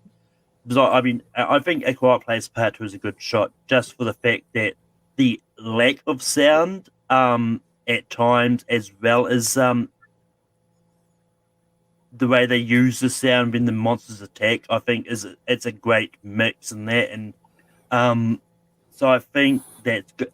And just like Abe said, that was nominated last time. I think it's got a good shot again. The thing to me, now you can tell me if this is the score or if this is sound. But I one of the things that I love is Power of the Dog, the whistling, the comb, how they use like sound, how it mixes in with the score, but how it's just like in your face. It's like so like, and that's one of the things. And Dune does a lot of that too, you know. So those are two to me that really kind of resonate. That I thought were use sound in a very interesting way. No Time to Die has great sound as well. So It does. Like one thing that sticks with me is when you have at the very beginning, that opening, which is a great 20 or so minute opening, is that when he's shook by an explosion, everything seems like very far and distant. It's one of my favorite uses of sound in a sequence, because I'm like, it makes perfect sense. He has a constant ringing in his ear. He kind of things feel so distant and far away, and it works really well. Great use of sound. I think that Spider-Man No Way Home making it is interesting, because usually I don't see Marvel films ever really, besides Black Panther, making it really into the sound category. So the fact that this is on the short list and only 5 are being taken away, we'll bring that up in a little bit about the Spider-Man Best Picture race. But yeah, no, you have West Side Story, Tick, Tick, Boom. They're the 2 musicals. If we had sound mixing here, they'd be the ones that are making it. And then I think, No Time to Die I think it's gonna make it in based solely upon the fact that there's a lot of love right now in this short list for it. And then finally, it's Dune, because of what it did, just from a sound perspective, utterly breathtaking and gorgeous. And the last one's probably gonna be like Power of the Dog or Belfast. Would I love it if Power of the Dog made it in? Yes, that would be amazing, because that sound work is almost a character in and of itself. I don't think Belfast sound is, it's not memorable. I don't remember it, but it's a Best Picture frontrunner, so it could totally make it in. But I think it would be less deserving in comparison to something like another Best Picture frontrunner, such as Dune or The Power of the Dog. Although, this is a nice, solid list. Nothing really was like shocking in terms of snubs, unless I'm forgetting something. You all think so? do you guys see the sound in Spencer, or is that more of the score? I think that's the score. Okay. All right. Maybe for Greenwood. Yeah. All right. I just curious. Maybe. But all right, and final one we have is first off, just think, if we had sound mixing and sound editing still, we'd be probably getting, all these would probably be getting maybe 1 nomination. I don't know. I don't know. Just interesting. And finally, best visual effects. Malcolm, hit us with what we have nominated for the short list for best visual effects. So for the shortlist for best visual effects, as I like to call it, all the blockbuster movies that came out this year. We've got Black Widow, Dune, Eternals, Free Guy, Ghostbusters Afterlife, Godzilla vs. Kong, Matrix Resurrections, No Time to Die, Shang-Chi and Legend of the Ten Rings, and Spider-Man No Way Home. This is definitely a good bunch of nominations here. I mean, there's some which kind of surprised me for making in here, like Black Widow is one that the visual effects aren't that striking. Like, I don't No. but I mean, it's one of those ones, like, visual effects is not just creating big CGI monsters as well. So there's probably some element of visual effects in here that but yeah, I mean, and Free Guy making it in is actually I actually think is a really nice addition. It is. So yeah, I mean, but for me, the 5 that I've got here for visual effects, I've got Dune, The Matrix Resurrections, Shang-Chi and Legend of the Ten Rings, Free Guy, and Spider-Man No Way Home are the 5 I think are the ones that are more likely to be nominated. I mean, like there's some that I think, like Godzilla vs Kong and Eternals, Mhm. I think are probably knocking on the door, but I think we've got our 5. That's a good point of knocking on the door. Like Godzilla vs Kong was like one of the first, if not the first, like tentpole blockbuster films to come out, during the pandemic for this year. And this would be a nice way to give it like, hey, congratulations on a nomination for what you did, because it's honestly really great CGI too. It's really good use of visual effects for the monsters and the monster fights, because I don't remember looking at it and being like, wow, this is really poor CGI the entire time. Specifically Godzilla versus Kong in the water on the battleships, that is just some excellent use of like camera work, CGI. It's a beautiful marriage between the two of them. I would love that nomination. I'll make one quick comment, and that is that No Time to Die makes the shortlist over, like it made it over the Suicide Squad, which made it in makeup but not visual effects. So go figure. I know, Dan. I know your face just as confused as me. Yeah, but Let's think of that. Exactly. Starro. How does it not get in just for Starro? Starro looked great. Yeah. I mean, Starro and King Shark for that matter. Yes. I mean, I'm pretty sure King Shark is not Sylvester Stallone in a rubber shark suit. Although now I want to see that. Yeah. I would love to see that.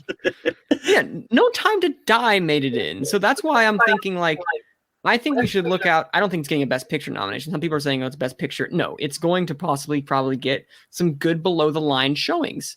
That said, most James Bond films besides Skyfall have not done well below the line. You look back and it's like, that's it. It's just Skyfall that has done well for nominations below the line. Is this a culmination for Daniel Craig's 5 films? Is this why it's getting all these kind of the Lord of the Rings effect here? I think Skyfall burst open the door for like, hey, James Bond and these type of films are okay to be nominated for like the quality wise, and it only it was nominated for one and won one for Spectre, which is Writing on the Wall, and this one, I don't know. I would just say look out for it getting in more than just. It's won 2 songs, right? 2 songs. It's 1, 2. It could be 2 songs under Daniel Craig. Yeah. I mean, it's one of those ones because I think No Time to Die and Black Widow are the 2 outliers in this category. Like, they're the 2 which don't have any sort of noticeable visual effects. But as Ryan McKenna would say, like sometimes the ones that aren't that noticeable, sometimes they do find a way into getting nominated. Like, look at a lot of the space movies. There's no space movies here this time. Remember, there's a giant satellite that gets destroyed, and it's flying down, and it's pieces all over. That's the only one I can think of. And people are like climbing on it and jumping from things. And then there's the giant prison escape scene near the beginning where there's all kinds of crazy action and climbing on things that aren't there, but it looks like they're there.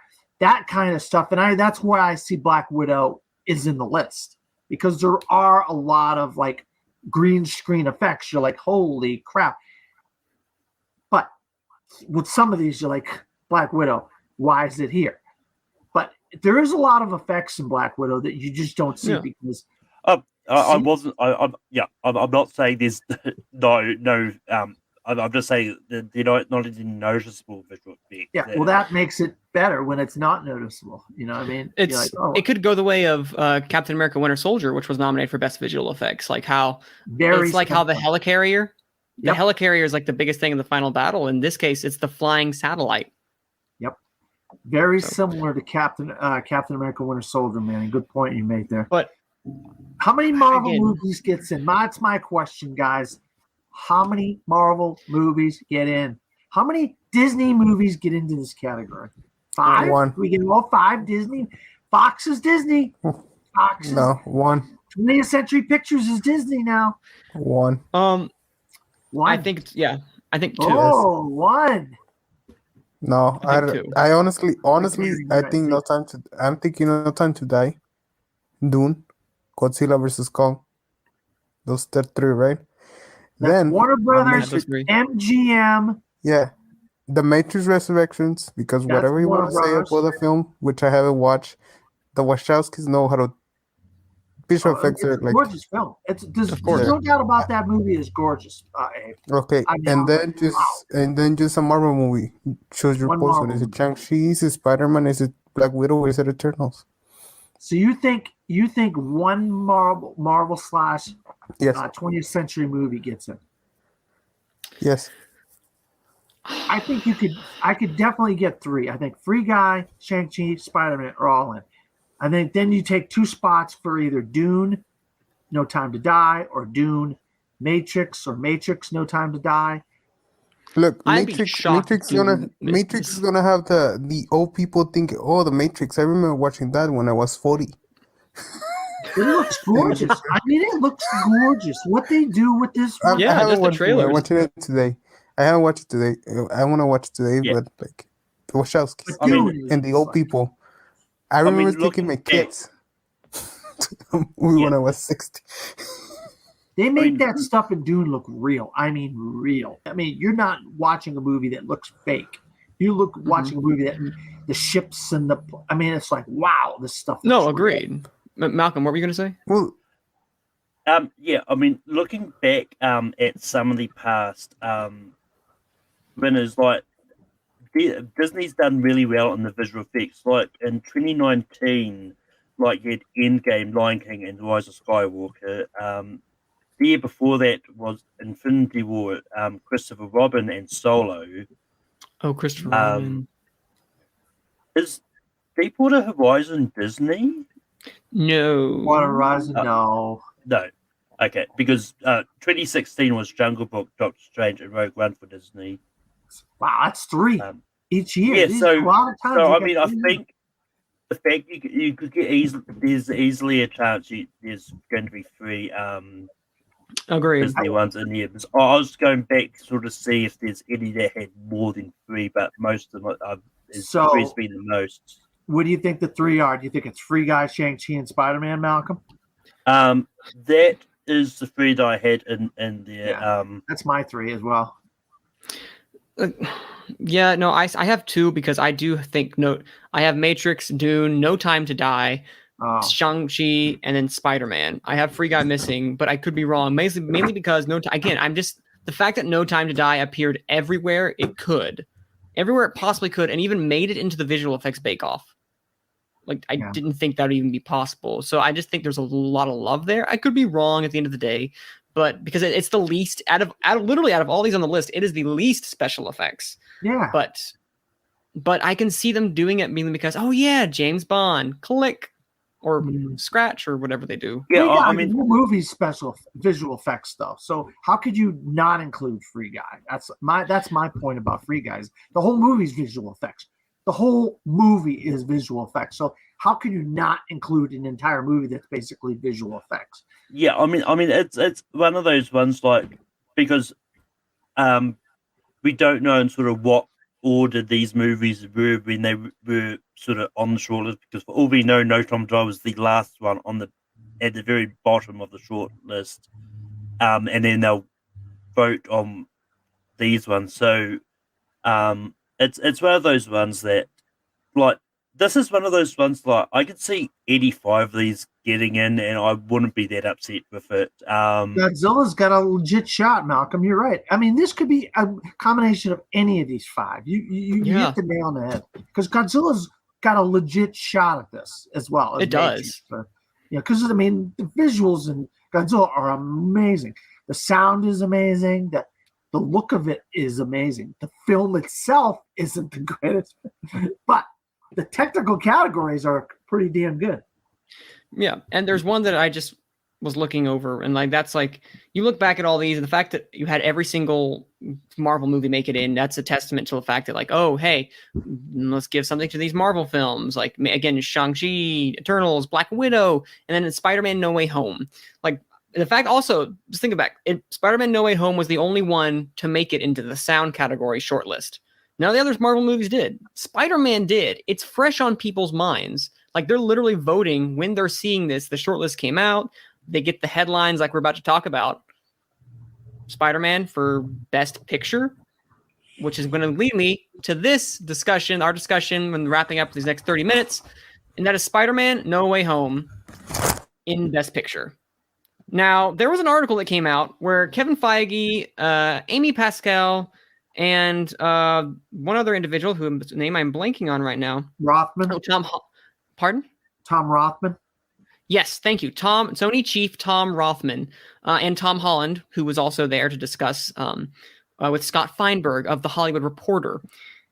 And what I'm looking right now is that there seems to be this push by this conglomerate of Sony and Marvel to get Spider-Man No Way Home to be a box office success. And in the interview, Tom Holland said something along these lines. And again, these are his words, not mine. Tom Holland said, I've made Marvel movies, and I've also made movies that have been in the conversation in the world of the Oscars. And the only difference really is one is much more expensive than the other. But the way I break down the character, the way the director etches out the story arc and characters, it's all the same. It's done on a different scale. So I do think they're real art. And then the last quote that I do have along this line, let me make sure this is... it's Tom Rothman from Sony says he was a top executive at Fox, and when it released, Best Picture Oscar winner Titanic and nominee Avatar, and now holds Pascal's former job at Sony, concurs by saying, quality commerciality is really hard to do. No Way Home is superb filmmaking, and this is what the Academy needs to stay connected to. He hastens to add, I'm Mr. Fox Searchlight, right? Referring to the fact that in 1994, he founded that specialty division, which became known for art films that went on to Oscars and served as its president for the next 18 years. I love art films. I think it's fabulous that art films are now recognized at the Oscars to the degree that they are, but not to the exclusion of quality commercial cinema. He says, half jokingly about No Way Home, we have to overcome, weirdly, the prejudice against the fact that it is a big hit. So, again, there's no denying the fact that it's a massive hit, Spider-Man No Way Home. It has already grossed over $1 billion and is not only the highest grossing film during the pandemic that we've had, it is already, I think, one of the highest grossing films, period. You can't go to a theater and not see some movie theaters already adding more times because of just how massive that Spider-Man No Way Home is. And we break into the conversation. There was some discourse on Twitter where people were saying, you know, why isn't this in consideration for Best Picture? It's one of the best pictures of the year, and it's sitting at a very high rating in Rotten Tomatoes, very high Metacritic. It is well regarded and relatively well liked. So then I pose the question to you. There hasn't been a superhero film to nominate for Best Picture unless you count Joker and Black Panther. We have had two. We've had two with, like, I think Logan making it in for Best Adapted Screenplay. So we have not really had that many chances of things breaking out of the superhero genre. And I think most people you will find will say they have liked Spider-Man No Way Home. So I beg the question, Malcolm, you were someone I remember when Avengers Endgame was coming out, they were talking about, could this make it a surprise Best Picture?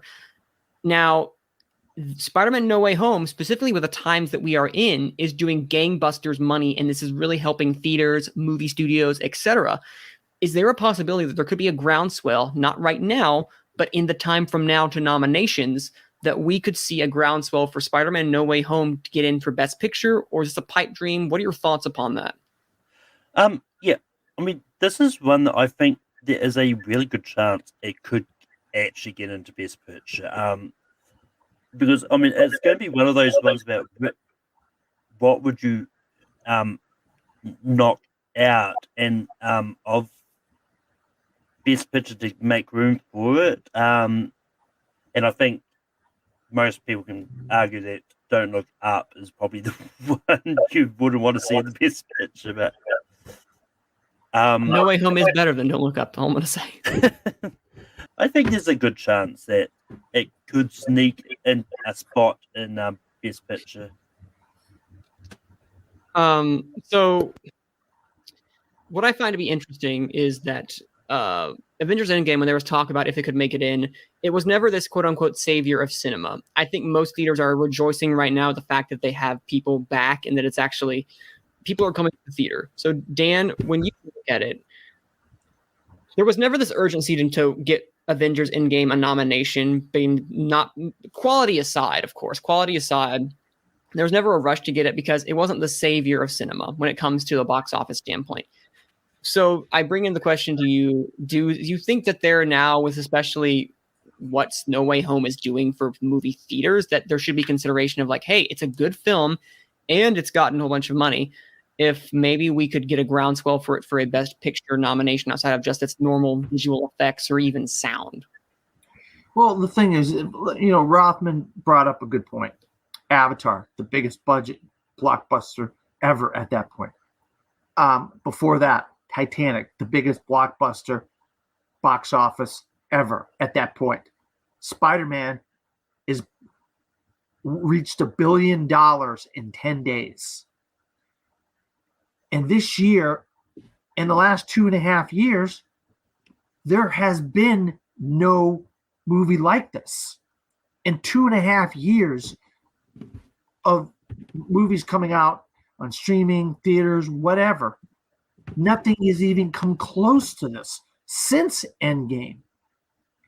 And expanding the Best Picture category to 10, now you say, do you want that 10 to represent all the types of movies that are coming out? A blockbuster, a musical, an indie, a Western, a this, a that, a whatever, various companies. Sony has no horses in the race. This is their horse in the race. If I'm Tom Rothman, Amy Pascal, Kevin Feige, this is a no-brainer. It may not get in, and they may not vote for it, but I'm circling my wagons, and I'm going to do everything I can to get. They made $1 billion. They got the money to spend on a campaign. Might as well use that money wisely and try to force the issue and see if you can get into Best Picture. Little bit of a little secret. My top 10 films of the year.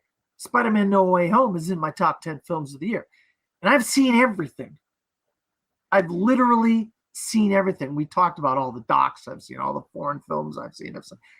It bumped out. Could I do 5 honorable mentions in the top 10? It bumped out Flea out of my top 15 films. Something had to bump up because I put it in my top 10. So as somebody who's seen everything, this is one of the best films of the year, in my opinion. I'm just one lonely film critic from Orlando. I'm not in a big mecca like New York or LA or Chicago or what it is. But it is one of the best films of the year. And I behind the scenes here, I'm not the most liberal when it comes to 4.5, 3.5, 3, 2.5. I give my stars a little bit. I give my stars a lot easier than most people do. I have a lot of top 5-star films this year, but I still think Spider-Man No Way Home is one of the best films of the year, and I think it's a no-brainer that Kevin Feige and Rothman and Pascal are trying to push this for a Oscar campaign for Best Picture. I think you might even get a lot more view. We were talking about the song list getting 5 massive musical acts on that category. You might get more ratings by having this in the top 10. Not that it will win, but people might tune in. More people would tune in. Your quote-unquote millennials might tune in to see Spider-Man No Way Home nominated in some of these categories that may not might otherwise be watch this. So there's a lot of underlying things that could go into get nominating this as one of the top 10 films of the year. I will go ahead and add, there hasn't been a blockbuster since I think The Force Awakens, which got 5 Oscar nominations. There has not been a blockbuster since that has gotten that much. And I know people were talking about it getting a possible Best Picture nomination, but we were not in a sliding scale we were in a sliding scale. We are now in a straight 10. And I think if there's ever a time to do a straight 10 and you're going to expand upon this, just think about this. If you get something like a Drive My Car, I think, and this is a point that was made by someone and our friends at Gold Derby, they made this point in this article. And you use something like Drive My Car and then also Spider-Man No Way Home, they said, I think quoting them, that's a lot more interesting. Yeah, it's a lot more interesting spectrum that we have. If you take out Don't Look Up and then something else along those lines. Nightmare Alley, Being the Ricardos, Tick Tick Boom. Not that we want those to be taken out, but That's West Side Story. I would be mine, but doesn't look like that's going to get. Yes. knocked out, right? No, it's not. That's not going to get. Pisses me off. I 'cause I don't know. think I it's- know, Dan. Agreed. You're talking to someone who has it lower than you, so I agree. Yeah, no, and I just looking at it now. Spider-Man: No Way Home does have some uphill battles to climb because there is a stigma against big budget blockbusters. But again, We've had it happen. We've had it happen. But then again, Toy Story 3, Avatar, Titanic, all made it into Best Picture, right? yes, but I will say the fact is that in this case, Spider-Man: No Way Home, I think it's really weird. The article they did, they sit down with Scott Feinberg and be like, "This is our Oscar campaign that we're starting." They're going to push for it. They're not. It's in the last of it, but I think you need at least a PGA win, or sorry, a nomination. A PGA for producers need to be giving it some sort of clout Kevin before we Feige's get been anything. nominated for producer. Has he or has he not? Black Panther, yes. So No, there you go. that's There's what we need to see. a precedent that has been. We've already got Kevin Feige nominated We do. Producers Guild. What? So, Abe, is there a shot for Spider-Man: No Way Home getting a Best Picture nomination if it gets a PGA nomination for the straight tin? Yes. If you put that as a scenario, because I think Deadpool had a PGA nomination, if I'm not It mistaken, did. right? You're right. Wonder it Woman did. 2, right? Wonder Woman Yeah. 2. Yeah, okay, so it's not a crazy scenario that it may get a PGA nomination. However, I want to talk about what you guys were talking about. Oh, please, yes. Sorry, I was eating chips. So It's okay. It's I dinner just time when we're think recording this, so it's we, okay. we don't like the Oscars don't value the joy of people. Like we usually just award the dramas, the ones that take us to a road of crying and sadness and whatever other emotions that are not happiness. Usually that Joy. happens. Let's not forget joy. It does give us joy. Joy is some a of it. drama. Yeah, exactly. Like we need joy. Oh, joy. And yeah. you know, I'm not as high in Spider-Man as these people are or other people are. So, but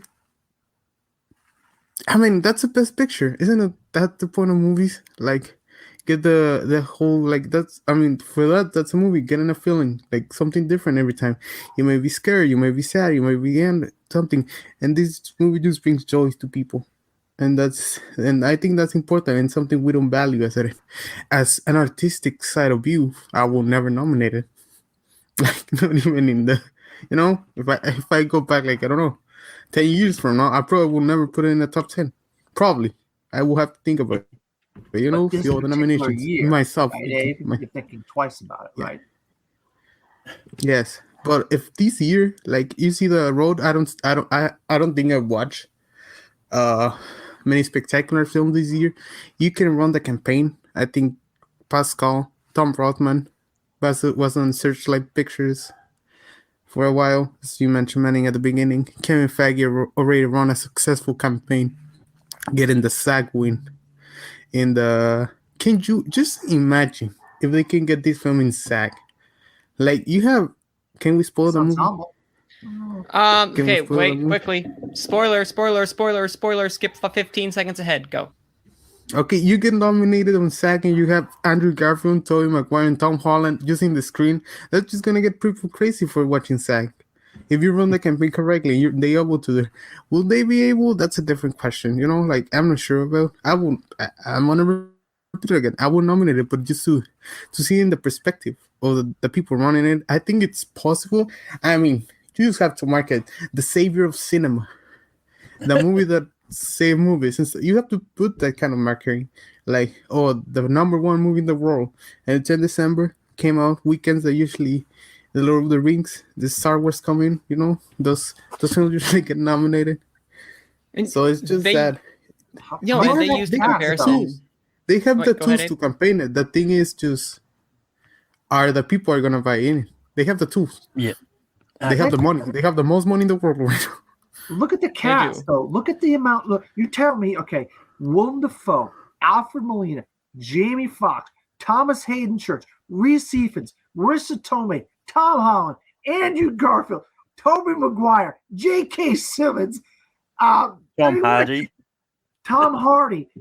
Charlie Cox. I mean, just he doesn't count. No, but I mean, that's a hell of a. cast, right, guys?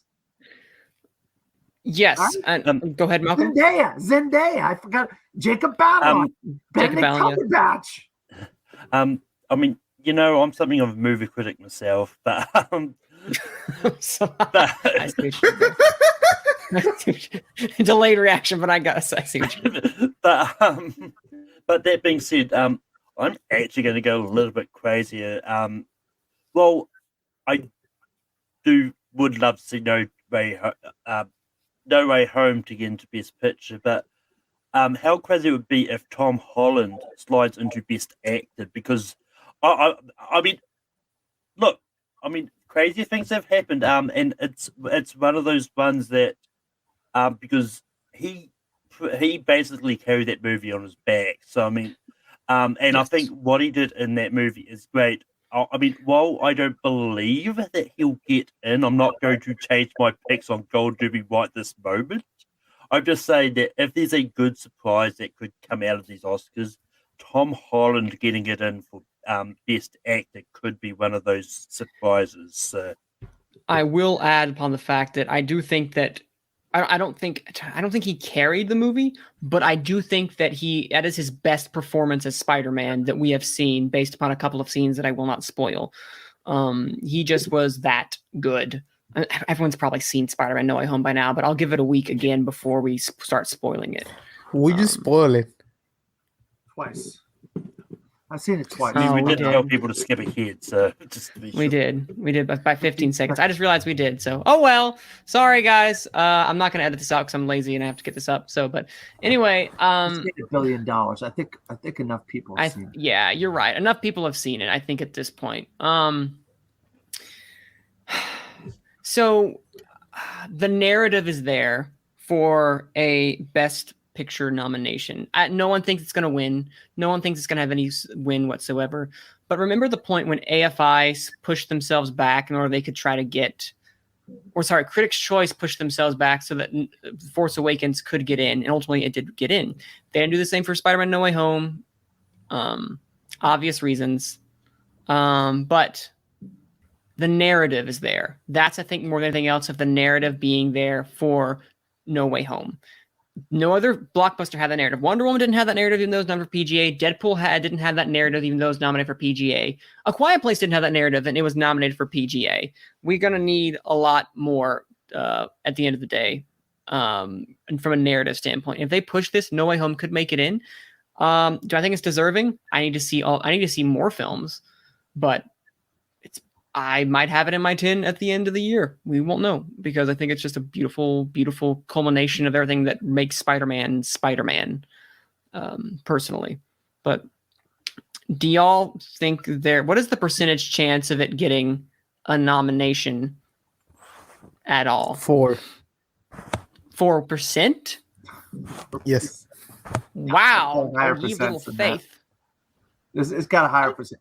Look, I have a list of like 60 films on my best of the year list, and I have Spider-Man in my top 10.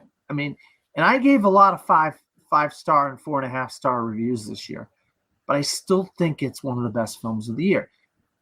And I knocked out it, but I don't just, when I do my top 10 lists, I don't always just have American films in my top 10 list. I put foreign films, yeah. I'll put documentaries, I'll put all kinds of films in there, because I want to make a list of the best 10 films for myself, not just 10 American films, or 10 just regular type of films, linear films.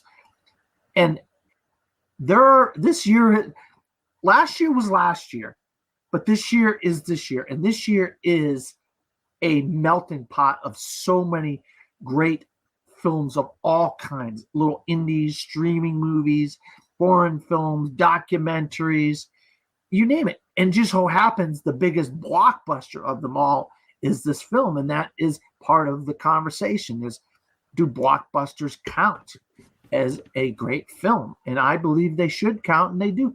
And we've seen it happen. Toy Story 3, Avatar, Titanic have all gotten in the Best Picture. So I think, the Searchlight are great.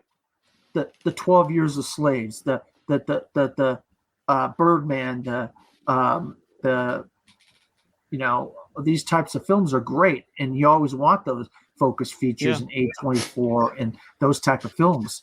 You want those to be in the conversation, but you also want the biggest ones, because it tells that it's just a different way of making movies, in a way that, hey, we put a lot into this. It doesn't make it not any as good as something that costs $10 million just because it costs $200 million or whatever to make. It's just two different styles of movies, like Rothman said. That doesn't make one any less important than the other. And Black Panther showed that a big blockbuster movie like that can get into all these categories and do very well. Yes, there was a campaign of inclusion and all that kind of stuff, but that doesn't make Black Panther not a great film, because it really was a great film. Remember when Tenet was supposed to save cinema? Well, the true savior is Spider-Man. Apparently. I mean, they just proved that, like, you release the right movie at the right part of a pandemic year, then you can make gangbusters.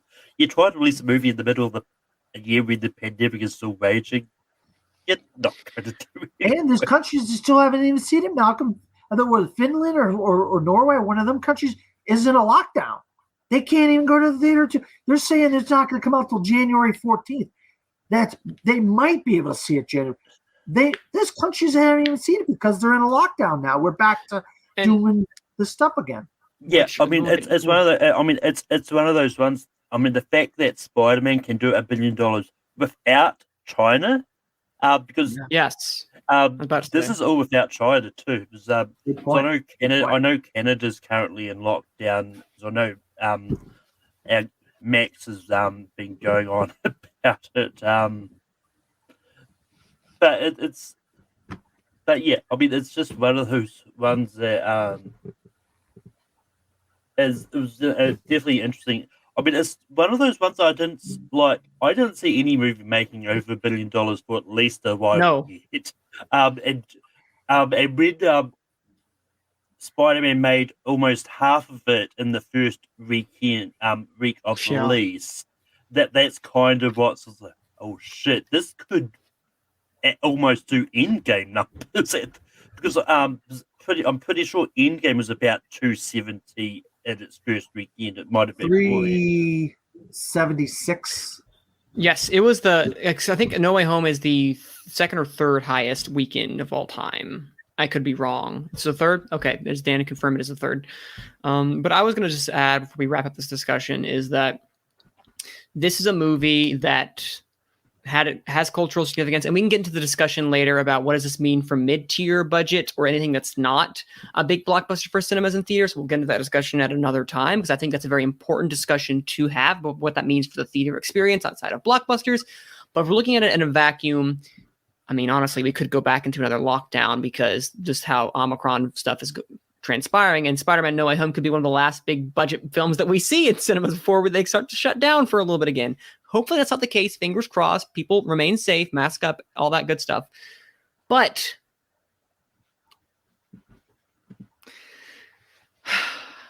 I want the discussion to continue based upon the facts of, if this is a good film, into consideration. People will disagree upon me. I know friend of the show, Roman RBC, does not like this film whatsoever. And that's fair. But I think the idea of the consensus that we have around of people being like, hey, this is a good film, I like it, put it into consideration. I think, honestly, all right, before we wrap up, last question that I have for y'all. If this gets into PGA and we still have that straight 10, stuff like Don't Look Up begins to fall by the wayside because of its reviews, do we think there is a good possibility No Way Home gets in? Again, it's based on those two caveats. Well, the thing is, remember how we had this discussion a while back, how when all these movies would start coming out, and we may get movies where they weren't going to do as good, and people started like, this is something else. Remember, we were talking about Coda possibly sneaking back into the conversation for Best Picture. And what might have stolen that is Spider-Man No Way Home, because some things like Nightmare Alley, Don't Look Up, some things have kind of fallen by the wayside here. And and the little, the little train that could, which is Coda, might get knocked out because of the big juggernaut, which is Spider-Man. And it's kind of sad to have that happen, but you never know. They still might put Coda in there for all we know, but that's what happens. That's why they call it a season. They don't call it a week or a month. They call it a season, awards season, because it's months and months and months of speculation, discussion, whatever. And that's what we're currently in right now. Malcolm, Abe? Either one. You can fight for it to the death, last duel style. Sorry. Okay. Since it's straight 10, I just still find it hard.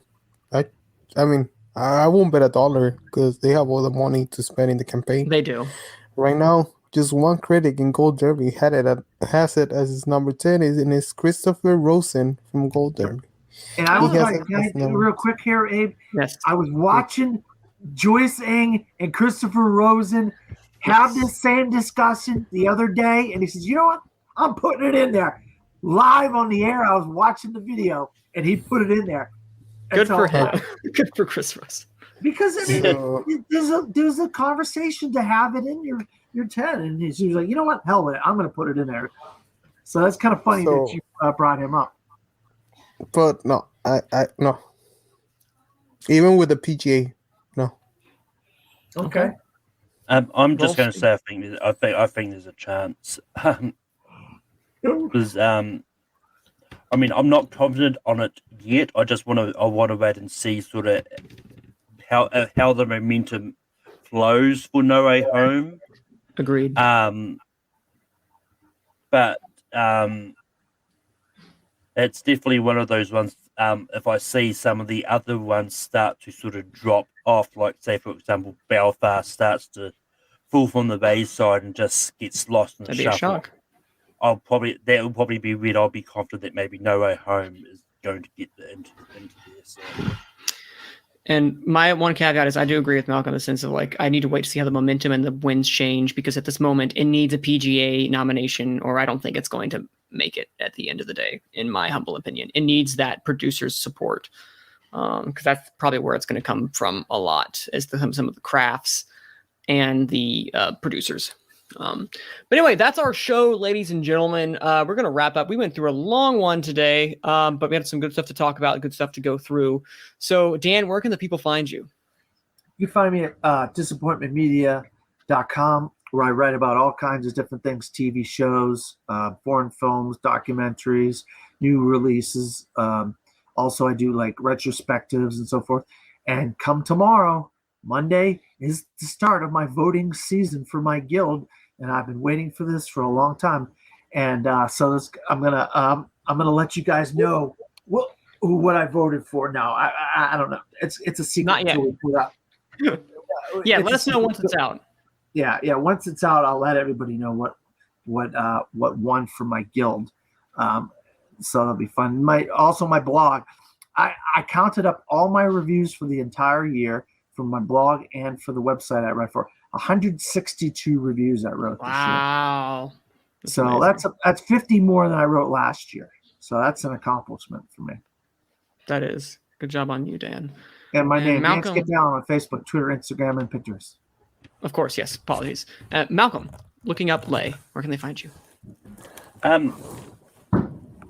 You can find me on Tafe Productions to host Rankum and Late Night. Rankum is going to come back on January the 9th, and that with our annual top 12 of 2021. And I'm going to try and watch. I've got a few movies I'll go try and watch this week. I'm going to try and see West Side Story.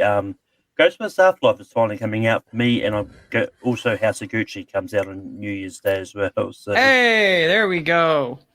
So I'd love to hear your thoughts on that. Probably won't see all three of them this week, but I'm going to try and see at least one of them. Awesome. And Abe, where can they find you? Follow me on Twitter. You okay? Sorry. Yes. You can follow me on Twitter at AbrahamF25. And also follow me on Letterboxd at AbrahamFlores25. because. And hopefully, I'm gonna drive 2 hours to go watch Red Rocket and Licorice Pizza because I want to watch those two. Nice. And they're playing in the same theater. Double Probably. header. I probably won't. Oh, that's what a double header. If I'm going to drive 2 hours, I better stay there 2 hours for the 2 hours. Yeah, might as well knock both of those out. Agreed. Yeah, there you go. Yes, exactly. I think you're gonna like them, Abe. I think you're gonna like them. Red Rocket is my type of movie. Yeah, that's Simon Rex. Oh. Wow, Simon Rex is a character. I will say, Susanna's son. Keep an eye out for Susanna's son, Abe. I'm gonna try to go on Wednesday. I think I'll give you guys an Alright. update if I watch. Please give us an update. This weekend. And then you can find me at Twitter at Cine_man. That's CINE_MANN, as well as on Letterboxd at Manning_Franks. Because you're right, I need to start plugging my Letterboxd as well too. Because I'm actually doing quick little reviews if I have time to. Not always, because I didn't do anything over the break because it's the Christmas break. I wanted to try to just enjoy watching movies for a little bit as much as I can. And of course, you can find me at WFMY News 2, where I host News 2 reviews. This coming week, I don't know what we're going to be doing just yet. I have a couple to choose from, so we will see how that plays out. But you can find us on our website at WFMYnews2.com or our YouTube channel, WFMY News 2, here in Greensboro, North Carolina.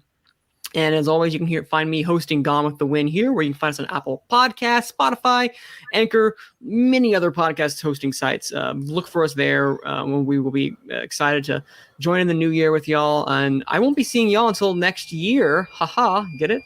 So hope you guys have a happy new year, and we look forward to seeing you, well, next year. Cue the music.